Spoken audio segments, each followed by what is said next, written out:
അപ്പൻ മേനോൻ എന്ന് പറയുന്ന ജേർണലിസ്റ്റ് ജർമ്മൻ മതിൽ തകർന്നതിൻ്റെ കല്ലെടുത്ത് പിടിച്ചിട്ട് റിപ്പോർട്ട് ചെയ്യുന്നത് കാണുമ്പോൾ എന്നെപ്പോലുള്ള ചെറുപ്പക്കാരെ അത് വളരെ വലിയ തലത്തിൽ ആവേശഭരിതനാക്കി. ഇപ്പം ഞാനൊരു രാഷ്ട്രീയ കുടുംബത്തിൽ ജനിച്ചിട്ടുള്ള ആളാണ്.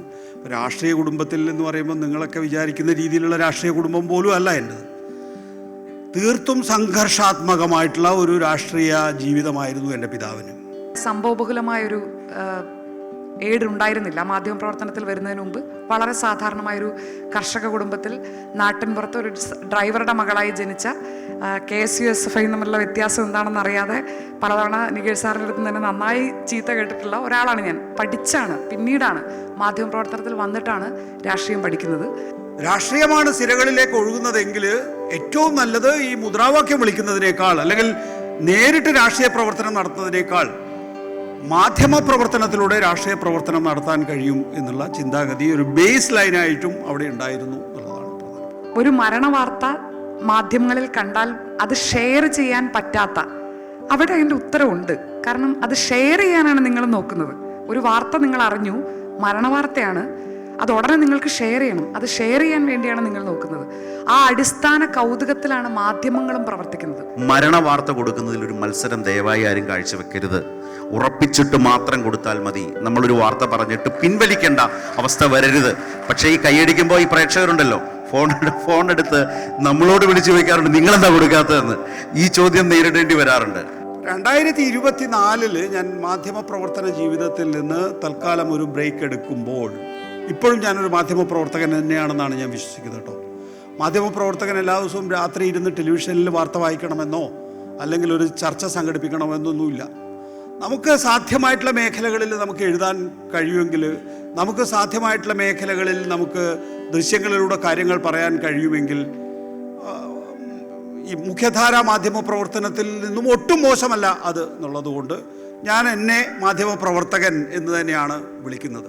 ജേർണലിസം പോലെ ചിലത് കണ്ടുകൊണ്ടിരിക്കുന്നു. അതിനിടയിൽ ജേർണലിസം ആണ് എന്ന് ഉറച്ച് വിശ്വസിച്ചുകൊണ്ട് ജോലി ചെയ്യേണ്ടി വരുന്നൊരു വെല്ലുവിളി ഇപ്പോൾ മലയാള മാധ്യമ രംഗത്തുണ്ട്. അതില്ലാന്ന് നമ്മൾ പറഞ്ഞിട്ട് കാര്യമില്ല. ജേർണലിസം പോലെ ചിലതിനോട് നമുക്ക് മത്സരിക്കേണ്ടി വരുന്നു. ജേർണലിസം അവിടെ നിൽക്കുന്നുണ്ട്. പക്ഷേ അതങ്ങനെ അതിന് നിൽക്കും എന്നുള്ള വിശ്വാസത്തിലാണ് നമ്മളൊക്കെ മുന്നോട്ട് പോകുന്നത്. നമുക്ക് അഭിപ്രായങ്ങളുണ്ടാവുക. നമ്മൾ പറഞ്ഞതിൽ ഒരു ശരിയുണ്ട് എന്ന് നമുക്ക് മിനിമം ഒരു ധാരണ വേണം. അവിടെ അത് വല്ലാതെ കുറഞ്ഞു പോകുന്നുണ്ട് ഈ കാലത്ത്. ജീവിച്ചതായാലും മരിച്ചതായാലും വാർത്തകൾ കൊടുക്കുന്നതിൽ ഒരു കോംപ്രമൈസ് ഉണ്ടാകാൻ പാടില്ല. എല്ലാ കാലത്തും മാധ്യമങ്ങൾ വിമർശനം നേരിട്ടിട്ടുണ്ട്. എല്ലാ കാലത്തും ഭരണകൂട രാഷ്ട്രീയത്തിൻ്റെ എതിർപക്ഷത്താണ് മാധ്യമങ്ങൾ നിന്നിട്ടുള്ളത്. ഭരണകൂട രാഷ്ട്രീയത്തിനെ പിന്തുടരുന്ന ആളുകൾ ചീത്ത വിളിച്ചിട്ടുണ്ട്. അത് അങ്ങനെ തന്നെ ആയിരിക്കും, അങ്ങനെ തന്നെ ആയിരിക്കുകയും വേണം. അന്വേഷണാത്മക മാധ്യമ പ്രവർത്തനം എവിടെ പോയി? 90കളുടെ അവസാനത്തിൽ ഇന്ത്യയിൽ ടെഹൽക്ക തുടങ്ങിവെച്ച ഒരു മാധ്യമ പ്രവർത്തന രീതിയുണ്ട്. നിങ്ങളുടെ ലക്ഷ്യം ശരിയായാൽ മാത്രം മതി, മാർഗം പ്രശ്നമല്ല. എന്ന് വെച്ചാൽ എന്താ, അവൻ്റെ കിടക്കപ്പായിൽ കൊണ്ടിട്ടാ നിങ്ങൾ ക്യാമറ വെക്കുന്നത്? പാടുണ്ടോ? പക്ഷേ കിടക്കപ്പായിൽ കൊണ്ടുവച്ചപ്പോൾ തെളിഞ്ഞത് എന്താണ്? ഇന്ത്യയിൽ അന്നേ വരെ പ്രതിരോധ രംഗത്ത് നമ്മളെല്ലാം അതിനകത്തുള്ളതാണ് എന്ന് പറയുന്ന മാമൂലിനെയാണ് പുറത്തു കൊണ്ടുവന്ന് ആക്ഷേപിച്ച് അതിലൊരു മാറ്റം വരുത്തി എന്നുള്ള തോന്നലുണ്ടാക്കിയിട്ടുള്ളത് ആ ഒരൊറ്റ സ്റ്റിംഗ് ഓപ്പറേഷൻ. ലോകം മാറും, മീഡിയം മാറും, പുതിയ പുതിയ രീതികൾ വരും. പക്ഷെ അപ്പോഴൊക്കെ ജേർണലിസത്തിൻ്റെ അടിസ്ഥാന പാഠം അതേപോലെ നിൽക്കും. ഒരു വാർത്ത കൊടുക്കാതിരിക്കാൻ 100,000 കാരണങ്ങൾ കിട്ടും. വാർത്ത കൊടുക്കാൻ ഒരൊറ്റ കാരണം മതി, അത് വാർത്തയാണ് എന്നത് മാത്രം. നരേന്ദ്രമോദി ആ സൈഡിൽ അവിടെ നിൽക്കുന്നു, ബാക്കി എല്ലാവരും അനൗപചാരികമായി അങ്ങോട്ടും ഇങ്ങോട്ടും ഒക്കെ വർത്താനം പറയുന്നു. തോമസ് ഐസക്ക് VSന്റെ കൂടെ ധനമന്ത്രി എന്നുള്ളതല്ല, ഒരാൾക്ക് കൂടെ പോയ ആളാണ്. തോമസ് ഐസക്ക് ഒരു രസികനാണല്ലോ, ഒരു ഉല്ലാസപ്രിയനാണ്. തോമസ് ഐസക്ക് മുന്നോട്ട് നീങ്ങാൻ തുനിഞ്ഞപ്പം VS കയ്യിലൊരു പിടിപിടിച്ചിട്ട് പറഞ്ഞു, അവൻ്റെ അടുത്തേക്കൊന്നും പോയേക്കരുത്. 2002 ഗുജറാത്ത് കലാപത്തിൻ്റെ മൂർധന്യത്തിൽ ഞാൻ ആ കലാപം റിപ്പോർട്ട് ചെയ്യാൻ പോയിട്ടുള്ള ആളാണ്. 2002 ഗുജറാത്തിൻ്റെ മൂർധന്യത്തിൽ തെരഞ്ഞെടുപ്പ് നടത്തിയതുകൊണ്ട് നരേന്ദ്രമോദി ധ്രുവീകരണം ഉണ്ടാക്കി ജയിച്ചു. അത്ഭുതപ്പെടുത്തുന്ന, ഞെട്ടിക്കുന്ന മറ്റൊരു കാര്യമെന്ന് പറയുന്നത് ഈ ഒരു വേഗതയുണ്ടല്ലോ. അതായത് മാധ്യമരംഗത്തെ ഒരു ഡൈനാമിക്സ് ചേഞ്ച് ചെയ്ത വേഗതയുണ്ടല്ലോ, അതിനേക്കാൾ വേഗതയിലാണ് എല്ലാവരും പത്തി മടക്കിയത് എന്നുള്ളതാണ്. ഇപ്പോൾ റിപ്പോർട്ടർ എന്ന് പറയുന്നത്, ബ്യൂറോ എന്ന് പറയുന്നത്, ബ്യൂറോ ചീഫ് എന്ന് പറയുന്നത്, ന്യൂസ് ഡെസ്ക് എന്ന് പറയുന്നത്, എഡിറ്റോറിയൽ എന്ന് പറയുന്നത്, എഡിറ്റർ ഇൻ ചീഫ് എന്ന് പറയുന്നത്, ഒറ്റയടിക്ക് എന്തിനൊക്കെയോ വഴിപ്പെട്ടു എന്നുള്ളതാണ് നമ്മൾ ഇന്ന് കാണുന്ന യാഥാർത്ഥ്യം. ഇതിപ്പോൾ ഞാൻ മാറിയതിന് ശേഷം സംഭവിച്ച കാര്യങ്ങളൊന്നുമല്ല, ഞാൻ ഉൾപ്പെടെയുള്ളവർ ഇതിൽ പ്രതികളാണ്. അവിടെ നമുക്ക് ആർക്കും ഒരു തെറ്റിദ്ധാരണ വേണ്ട, കേരളം എന്തോ മതേതര മറ്റേ അങ്ങ് ആകാശത്ത് നിൽക്കുന്ന ഒരു സംസ്ഥാനമാണെന്ന്. നമ്മളുടെയൊക്കെ ഉള്ളിൽ, ഞാനിലും നിങ്ങളിലും ഒക്കെ തന്നെയും ഓരോ മതഭ്രാന്തൻ ഒളിഞ്ഞിരിക്കുന്നുണ്ട്. കമ്മ്യൂണിസ്റ്റുകാരനായാലും കോൺഗ്രസ്സുകാരനായാലും അല്ലെങ്കിൽ മറ്റേത് മതേതര രാഷ്ട്രീയ പാർട്ടിക്കാരനായാലും അവനോട് ഒരു നിമിഷം നിങ്ങളൊന്ന് മാറി നിന്ന് സംസാരിക്കേണ്ട ഒരു ഗ്യാപ്പ് മാത്രമേ ഉള്ളൂ. അവനിൽ എന്താണ് അവൻ്റെ ഉള്ളിലെ വർഗീയത എന്ന് പുറത്തു വരാനുള്ളതാണ്. സത്യം പറഞ്ഞാൽ എനിക്ക് കേരളത്തിലെ ജനങ്ങളെ നല്ല വിശ്വാസമാണ് സർ. ഇത്രയും കുത്തിത്തിരിപ്പുകൾ ഉണ്ടായിട്ടും ഓരോ ദിവസവും വന്നു വീഴുന്ന ചൂണ്ടകളുടെ മുന്നിൽ അവർ പിടിച്ചു നിൽക്കുന്നുണ്ടല്ലോ. അവർക്കിപ്പോഴും ജാതിയും മതമല്ല എന്ന് നേരത്തെ പറഞ്ഞ പോലെ സഹോദരരെ പോലെയല്ല, അവർ സഹോദരങ്ങളായിട്ടാണ് നിൽക്കുന്നത് കേരളത്തിലെ ജനങ്ങൾ. പക്ഷേ എനിക്ക് കേരളത്തിലെ രാഷ്ട്രീയ നേതൃത്വത്തെ തീരെ വിശ്വാസമില്ല, സത്യമായിട്ടുമില്ല.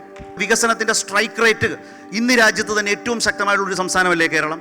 നമ്മളെയൊക്കെ ഏറ്റവും അഭിമാനകരമായി നമ്മുടെ ഒരു നാട്, നമ്മുടെ മാതൃഭൂമി എന്ന നിലയിൽ നമ്മൾ കാണുന്നല്ലേ കേരളം? ആ സ്ട്രൈക്ക് റേറ്റുള്ള കേരളത്തിലെ ഈ മാറ്റത്തെ എത്രമാത്രം അവതരിപ്പിക്കാൻ മാധ്യമങ്ങൾ ശ്രദ്ധിക്കുന്നുണ്ട്? തുറന്നു പറയാനും ശരിയായിട്ടുള്ളത് ശരിയായി ചൂണ്ടിക്കാട്ടാനും വിമർശിക്കേണ്ടത് വിമർശിക്കാനും വിമർശനത്തെ വ്യക്തിയധിക്ഷേപമാക്കി മാറ്റാതിരിക്കാനും തലയടിച്ചു പൊളിക്കണം എന്ന് ചർച്ചയിൽ വന്നിരുന്നു പറയുന്നതല്ല വിമർശനം എന്ന് തന്നെയാണ് പ്രശ്നം. നിങ്ങൾക്ക് വിമർശനമാകാം, പക്ഷെ വിമർശനം മാധ്യമ പ്രവർത്തകന്റെയും മാധ്യമങ്ങളുടെ ഉത്തരവാദിത്വമാണ്, അവകാശമാണ്. പക്ഷെ അതിൻ്റെ പേരിൽ നമ്മുടെ സ്ഥാപിത താല്പര്യങ്ങളും വ്യക്തി അധിക്ഷേപവും നടത്താനുള്ള ഇടമായി മാധ്യമ പ്രവർത്തനത്തെ മാറ്റി തീർത്താൽ അതിശക്തമായി ഇന്ന് സമൂഹ മാധ്യമങ്ങളുള്ള കാലമാണ്. സോഷ്യൽ ഓഡിറ്റ് ശക്തമായി നടക്കുന്നതാണ്. ഞാൻ ഒരിക്കലും ഈ ജോലിയോട് ഈ ദൗത്യത്തിനോട്, ജേർണലിസം എന്ന് പറയുന്നൊരു വെറും ജോലിയാണെന്ന് ഞാൻ വിചാരിക്കുന്നില്ല. ഈ ദൗത്യത്തിനോട് ഒരിക്കലും ഞാൻ ചതി കാണിച്ചിട്ടില്ല, ഇനിയും കാണിക്കില്ല. അത് മാത്രമേ ഉള്ളൂ. നെഞ്ചിൽ ചേർത്ത് പിടിച്ച മൈക്കിലൂടെ പറയുന്ന കാര്യങ്ങൾ, അതാണ് ഒരു ജേർണലിസ്റ്റിൻ്റെ വീര്യം മുഴുവൻ തെളിയിക്കുന്നത് എന്ന് പറയുന്നത്. ഇതിലൂടെ ഇങ്ങനെ ഒരു പൊസിഷനിൽ നിങ്ങൾ മൈക്ക് പിടിച്ചാൽ നിങ്ങൾക്ക് പിന്നെ ഒരു കള്ളവും പറയാൻ കഴിയില്ല.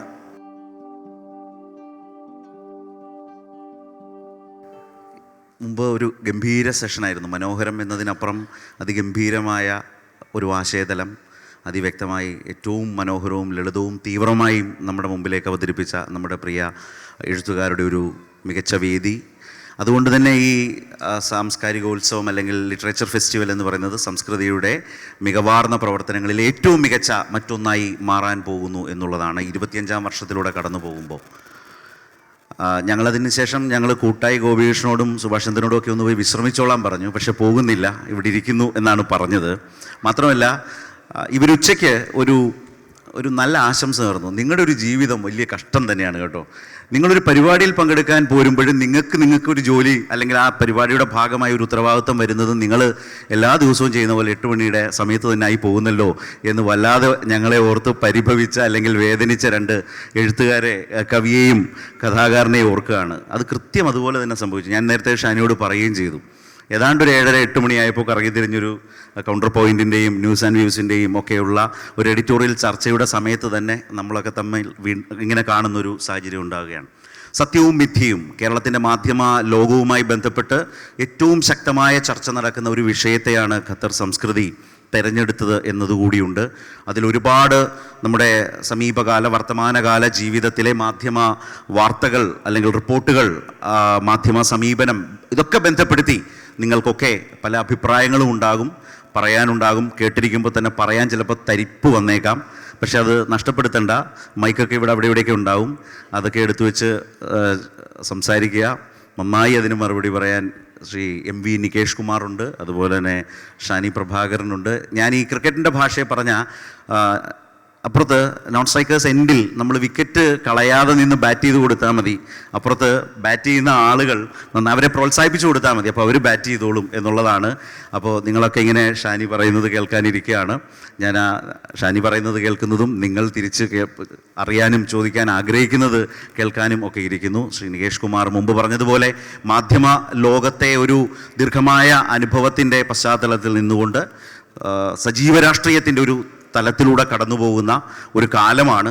അപ്പോൾ ഇതെല്ലാം കൂട്ടി ഇണക്കി സംസാരിക്കാൻ അദ്ദേഹത്തിനും കഴിയും. പക്ഷേ എനിക്ക് തോന്നുന്നു ഈ വിഷയത്തെക്കുറിച്ച് ആമുഖമായി അദ്ദേഹത്തിൽ നിന്ന് തന്നെ തുടങ്ങാം എന്ന് വിചാരിക്കുന്നു. മാധ്യമ ലോകത്തെ സംബന്ധിച്ച സത്യവും മിഥ്യയും എന്ന് പറയുന്നൊരു ആലോചന, ചിന്ത എത്രമാത്രം നമ്മുടെ സമൂഹത്തിൽ ഇന്ന് ശക്തമാണ് എന്നുള്ളത്. ഞാൻ ഈ ഹാളിൽ വന്നപ്പോൾ പ്രധാനമായും നോക്കിയത് ഈ ഹാളിൻ്റെ ഒരു ഘടനയാണ്. എൻ്റെ അടുത്ത് ഉണ്ടായിരുന്ന ശ്രീ സുഭാഷ് ചന്ദ്രനോടത് പറയുകയും ചെയ്തു.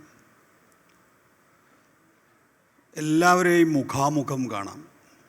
ആ നിലയിലാണ് ഈ ഹാള് ഡിസൈൻ ചെയ്തിരിക്കുന്നത്. ഇതൊരു സ്കൂളിൻ്റെ ഹാളാണ്.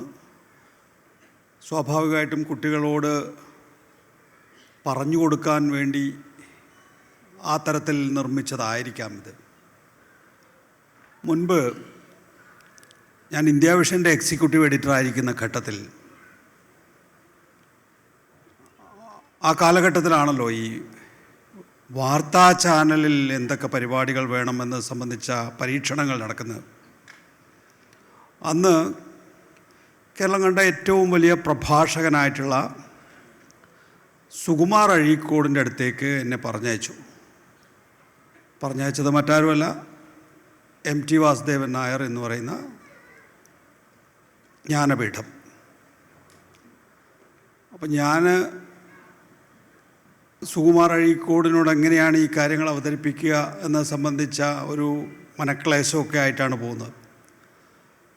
അദ്ദേഹത്തോട് ഞാൻ പറഞ്ഞതെന്ന് വെച്ചാൽ, സാർ പ്രസംഗിക്കുന്നത് പോലെ ടെലിവിഷനിലൊരു ഷോ വേണം. അപ്പോൾ ഇന്ത്യ വിഷൻ ആ സമയമാകുമ്പോഴേക്കും നല്ല രീതിയിൽ കത്തി നിൽക്കുന്ന കാലമാണ്. സുകുമാർ അഴീക്കോട് സമ്മതിച്ചു, നമുക്ക് അടുത്ത ആഴ്ച കാണാം. ഞാൻ പറഞ്ഞു മുനീർ സാഹിബിനെയും കൊണ്ട് വരാം. അടുത്ത ആഴ്ച ചെന്നു. ശനിയാഴ്ച ചെന്നപ്പോൾ അദ്ദേഹം അതേക്കുറിച്ച് ആലോചിച്ചല്ലോ, ഒരാഴ്ച ആലോചിച്ചു. അദ്ദേഹം പറഞ്ഞു, ഇല്ല, എനിക്കത് പറ്റില്ല. അപ്പോൾ ഞാൻ വിക്കി ചോദിച്ചു, അല്ല കഴിഞ്ഞ ആഴ്ച പറഞ്ഞു. അതെ. പിന്നീട് ഞാൻ ആലോചിച്ചു, എനിക്ക് ആളുകളുടെ മുഖം കാണാതെ വർത്തമാനം പറഞ്ഞാൽ വാക്കുകൾ പുറത്തു വരില്ല. ഇപ്പോൾ ഇവിടെ വന്നപ്പോൾ എനിക്കതാ, ഓരോരുത്തരുടെയും മുഖം വേറിട്ട് കാണാം, ഓരോ തരത്തിലുള്ള എക്സ്പ്രഷൻസ് എനിക്ക് കാണാം. അങ്ങനെയാണെങ്കിൽ മാത്രമേ അദ്ദേഹത്തെ സംബന്ധിച്ചിടത്തോളം ഒരു ഏറ്റവും വലിയ പ്രഭാഷകനാണെങ്കിൽ പോലും വാക്കുകൾ പുറത്തു വരൂ എന്നുള്ളതാണെന്നില്ല. നോക്കൂ, നമ്മൾ ഇപ്പോൾ ശരത്ത് ചോദിച്ച ചോദ്യത്തിനുള്ള മറുപടി, ആളുകളെ കാണാതെ പ്രഭാഷകനാകാൻ ശ്രമിച്ചാൽ പ്രശ്നങ്ങളുണ്ടാവും. ഞാൻ എൻ്റെ 23-ാമത്തെ വയസ്സിലാണ് ഏഷ്യാനെറ്റിൽ മാധ്യമപ്രവർത്തകനായി ജോലിയിൽ പ്രവേശിക്കുന്നത്.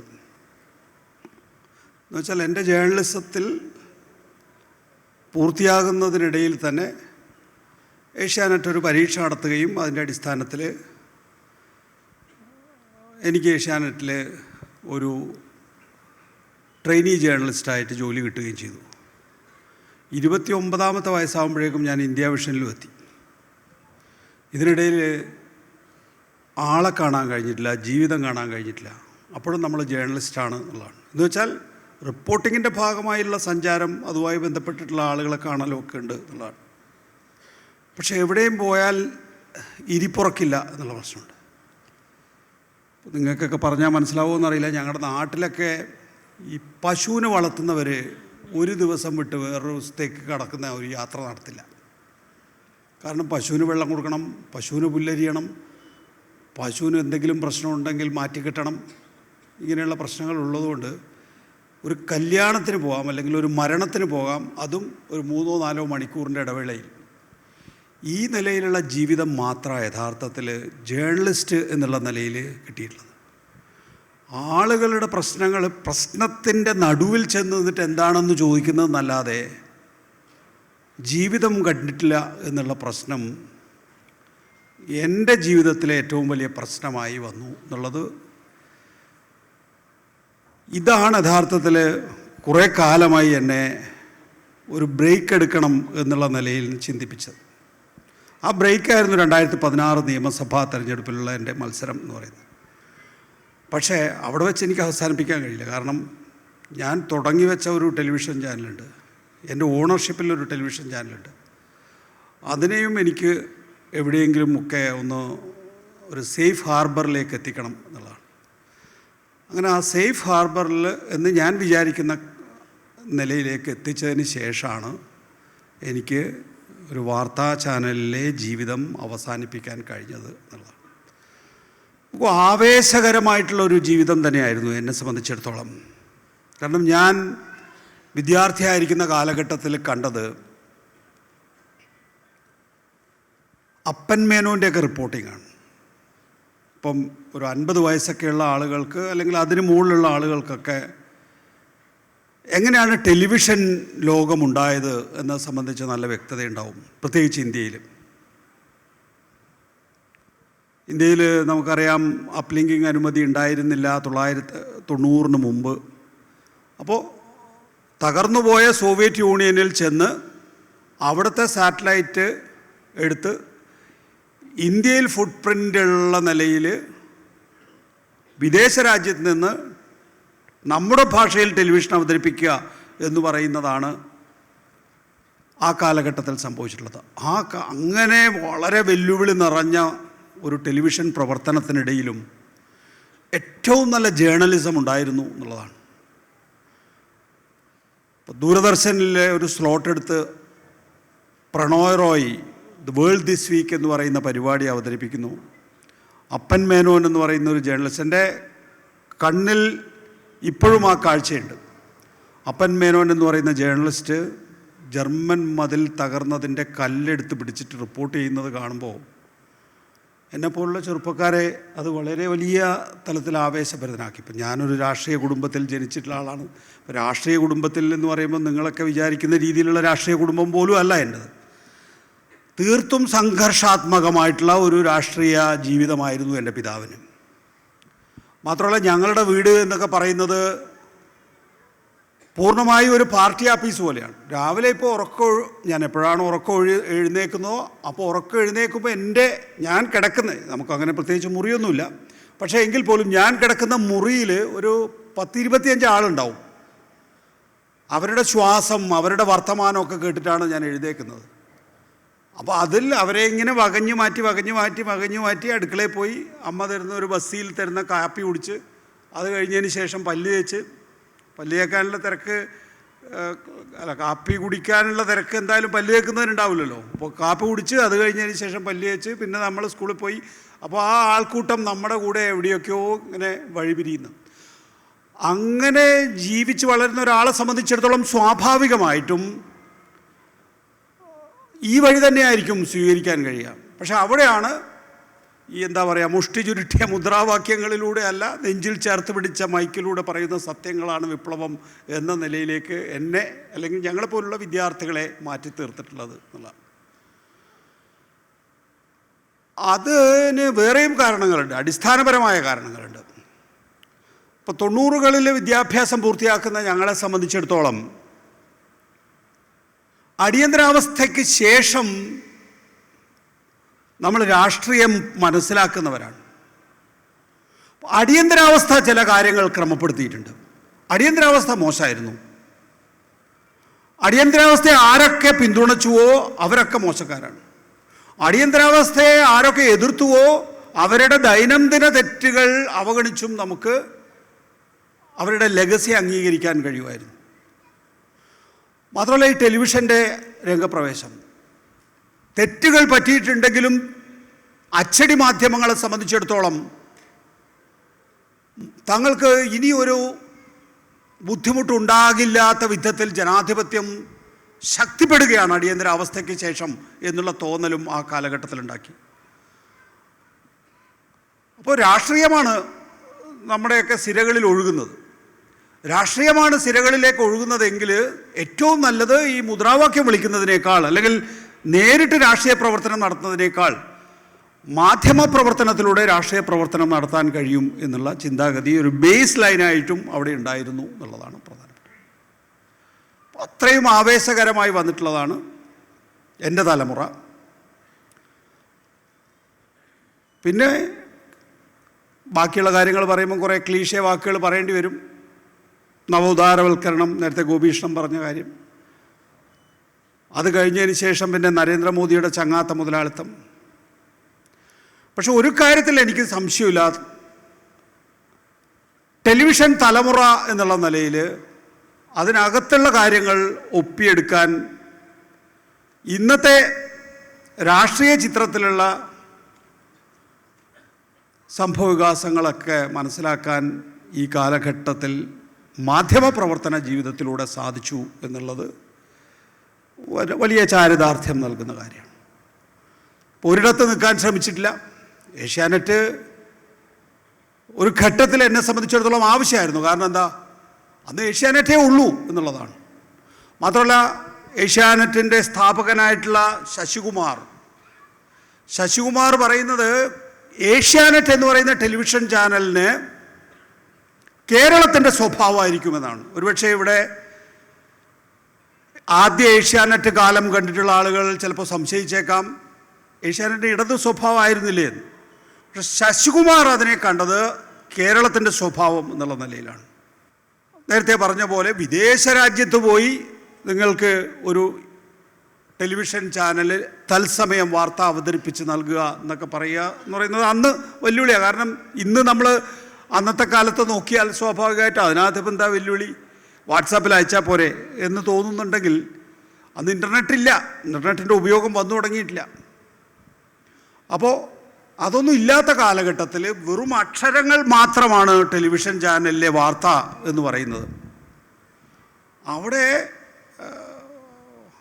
ദൂരദർശൻ എന്ന് പറയുന്ന ദൈനംദിന വാർത്തയിൽ എല്ലാ ദൃശ്യങ്ങളും കൈകാര്യം ചെയ്യാൻ കഴിയുന്ന ഒരു ടെലിവിഷൻ ചാനലിനെ തോൽപ്പിക്കണം. എന്നാൽ മാത്രമേ നിങ്ങൾക്ക് ഏഷ്യാനെറ്റിൻ്റെ നിലനിൽപ്പല്ല, സ്വകാര്യ ടെലിവിഷൻ ചാനലിൻ്റെ നിലനിൽപ്പ് പോലും ഉറപ്പിക്കാൻ കഴിയൂ എന്നുള്ളതാണ്. അവിടെ വിജയിച്ചു. ശശികുമാറിൻ്റെ നേതൃത്വത്തിലുള്ള ടീമും വിജയിച്ചു എന്നുള്ളതാണ്. അപ്പോൾ ആ കാലഘട്ടത്തിൽ തന്നെ നമ്മൾ രാഷ്ട്രീയ പ്രക്രിയയിലേക്ക് കടന്നു. ഏഷ്യാനെറ്റ് കേരളത്തിലെ ഇന്ത്യയിലെ രാഷ്ട്രീയം നിശ്ചയിക്കുന്ന വിധത്തിൽ, അജണ്ട നിശ്ചയിക്കുന്ന വിധത്തിൽ വളർന്നു.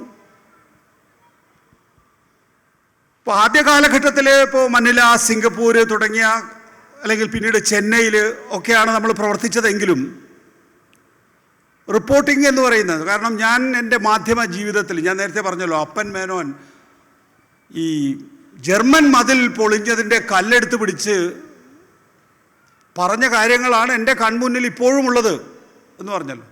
അതുകൊണ്ടാണ് പിൽക്കാലത്ത് ഞാനൊരു ടെലിവിഷൻ ചാനൽ തുടങ്ങിയപ്പം റിപ്പോർട്ടർ എന്ന് പേരിട്ടത്. അപ്പോൾ റിപ്പോർട്ടർ ആകണം എന്നുള്ള ആഗ്രഹം എന്നെ സംബന്ധിച്ചിടത്തോളം വളരെ, വാർത്ത വായിക്കുക എന്നൊക്കെ പറയുന്നത് ആർക്കും സാധിക്കും, റിപ്പോർട്ടർ ആകുക എന്ന് പറയുന്നത് അങ്ങനെ എല്ലാവർക്കും കഴിയുന്ന കാര്യമല്ല. അപ്പം അങ്ങനെയാണ് ആവർത്തിച്ചാവശ്യപ്പെട്ട് കരഞ്ഞ് കാല് പിടിച്ച് പറയാവുന്നതെല്ലാം പറഞ്ഞിട്ടാണ് ഒടുവിൽ എന്നെ ഡൽഹിയിലേക്ക് റിപ്പോർട്ടിങ്ങിനേക്ക് അയക്കുന്നത്. അപ്പോൾ റിപ്പോർട്ടിങ്ങിൽ അയക്കുമ്പം നമ്മൾ ആരെ കാണുന്നു? അവിടെ BJPയുടെ ആ സമയമാകുമ്പോഴേക്കും 2 രാഷ്ട്രീയ പാർട്ടികൾ എന്നുള്ള നിലയിൽ ഇന്ത്യൻ രാഷ്ട്രീയം ഏതാണ്ട് ധ്രുവീകരിക്കപ്പെട്ടിരുന്നു. BJP എന്നും കോൺഗ്രസ് എന്നും BJP എന്നും. എനിക്ക് ഭാഗ്യവശാൽ എനിക്ക് BJP ബീറ്റായിരുന്നു കിട്ടിക്കൊണ്ടിരുന്നത്. BJP ബീറ്റാണ് ആദ്യം കിട്ടിയത്. അപ്പോൾ 90കളുടെ ഒടുവിൽ 2000-ഓടടുപ്പിച്ച് സ്വാഭാവികമായിട്ടും AB വാജ്പേയി അധികാരത്തിൽ വന്നു. ആദ്യത്തെ AB വാജ്പേയി സർക്കാർ. ആ AB വാജ്പേയി സർക്കാർ അധികാരത്തിൽ വന്നപ്പോൾ ഞങ്ങൾ BJP ആഫീസിൽ ഡീൽ ചെയ്യേണ്ട ആള് എന്ന് പറയുന്നത് നരേന്ദ്രമോദിയാണ്. BJPയുടെ സംഘടനാ ജനറൽ സെക്രട്ടറി നരേന്ദ്രമോദിയാണ്. ഇപ്പോൾ എല്ലാ ദിവസവും കോൺഗ്രസ് ആഫീസിൽ ടോം വടക്കൻ പോലെ BJP ആഫീസിൽ നരേന്ദ്രമോദിയാണ് നമ്മൾ എല്ലാ ദിവസവും കാണേണ്ടത്, എല്ലാ ദിവസവും വർത്തമാനം പറയേണ്ടത്. അപ്പോൾ നമ്മുടെ പിന്നോടുള്ള ഈ മുന്നോട്ട് പോക്കിൽ 2001 കച്ച് ഭൂകമ്പം ഉണ്ടാകുന്നു. നരേന്ദ്രമോദി ഗുജറാത്തിലേക്ക് പറഞ്ഞയക്കപ്പെടുന്നു LK അദ്വാനിയാൽ. കേശുഭായ് പട്ടേലിന് ചെയ്യാൻ കഴിയാത്തതൊന്നും തനിക്ക് ചെയ്യാൻ കഴിയില്ല എന്ന് ഉറപ്പിക്കുന്ന നരേന്ദ്രമോദി പിന്നീട് ഗോദ്ര ഉണ്ടാകുന്നു, പിന്നെ ഗുജറാത്ത് കലാപം ഉണ്ടാകുന്നു. അപ്പോൾ ആ രാഷ്ട്രീയ പ്രക്രിയയിൽ കൂടി, അല്ലെങ്കിൽ ഇന്നിൻ്റെ രാഷ്ട്രീയ പ്രക്രിയയിൽ കൂടി നടന്നു പോകാനും സാധിച്ചിട്ടുണ്ട് എന്നുള്ളതാണ്. അപ്പോൾ അതിൻ്റെയൊക്കെ വിശദാംശങ്ങളുണ്ട്, അതൊക്കെ നമുക്ക് പിന്നീട് വേണമെങ്കിൽ ആവശ്യമുണ്ടെങ്കിൽ പറയാം. 2024 ഞാൻ മാധ്യമപ്രവർത്തന ജീവിതത്തിൽ നിന്ന് തൽക്കാലം ഒരു ബ്രേക്ക് എടുക്കുമ്പോൾ ഇപ്പോഴും ഞാനൊരു മാധ്യമപ്രവർത്തകൻ തന്നെയാണെന്നാണ് ഞാൻ വിശ്വസിക്കുന്നത് കേട്ടോ. മാധ്യമപ്രവർത്തകൻ എല്ലാ ദിവസവും രാത്രി ഇരുന്ന് ടെലിവിഷനിൽ വാർത്ത വായിക്കണമെന്നോ അല്ലെങ്കിൽ ഒരു ചർച്ച സംഘടിപ്പിക്കണമെന്നൊന്നുമില്ല. നമുക്ക് സാധ്യമായിട്ടുള്ള മേഖലകളിൽ നമുക്ക് എഴുതാൻ കഴിയുമെങ്കിൽ, നമുക്ക് സാധ്യമായിട്ടുള്ള മേഖലകളിൽ നമുക്ക് ദൃശ്യങ്ങളിലൂടെ കാര്യങ്ങൾ പറയാൻ കഴിയുമെങ്കിൽ ഈ മുഖ്യധാരാ മാധ്യമ പ്രവർത്തനത്തിൽ നിന്നും ഒട്ടും മോശമല്ല അത് എന്നുള്ളതുകൊണ്ട് ഞാൻ എന്നെ മാധ്യമപ്രവർത്തകൻ എന്ന് തന്നെയാണ് വിളിക്കുന്നത്. പുതിയ സാഹചര്യത്തിൽ ജീവിതം കാണാനും മാധ്യമലോകത്തെ കാണാനും ഒപ്പം എങ്ങനെയാണ് ഇനി മാധ്യമങ്ങൾ ഉരുത്തിരിയാൻ പോകുന്നത് എന്നത് സംബന്ധിച്ച് ഒരു കാഴ്ചപ്പാട് രൂപീകരിക്കാനും ശ്രമിക്കുന്ന ഒരു ഘട്ടത്തിലാണ് ഞാൻ നിൽക്കുന്നത് എന്ന് ആമുഖമായി പറഞ്ഞുകൊള്ളട്ടെ. ഞാനെല്ലാം എഴുതിയെടുത്തോ?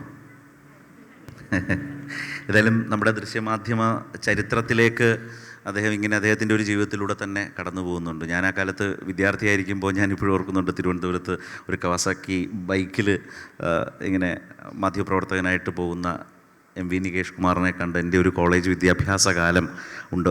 ശരത്ത് ചോദിച്ചില്ലേ പറഞ്ഞൊക്കെ എഴുതിയെടുത്തോന്ന്. ഞാൻ ജോലി തുടങ്ങിയത് എങ്ങനെയാണെന്ന് ഇവിടെ ഉള്ളവർക്ക് അറിയുമോയെന്നറിയില്ല.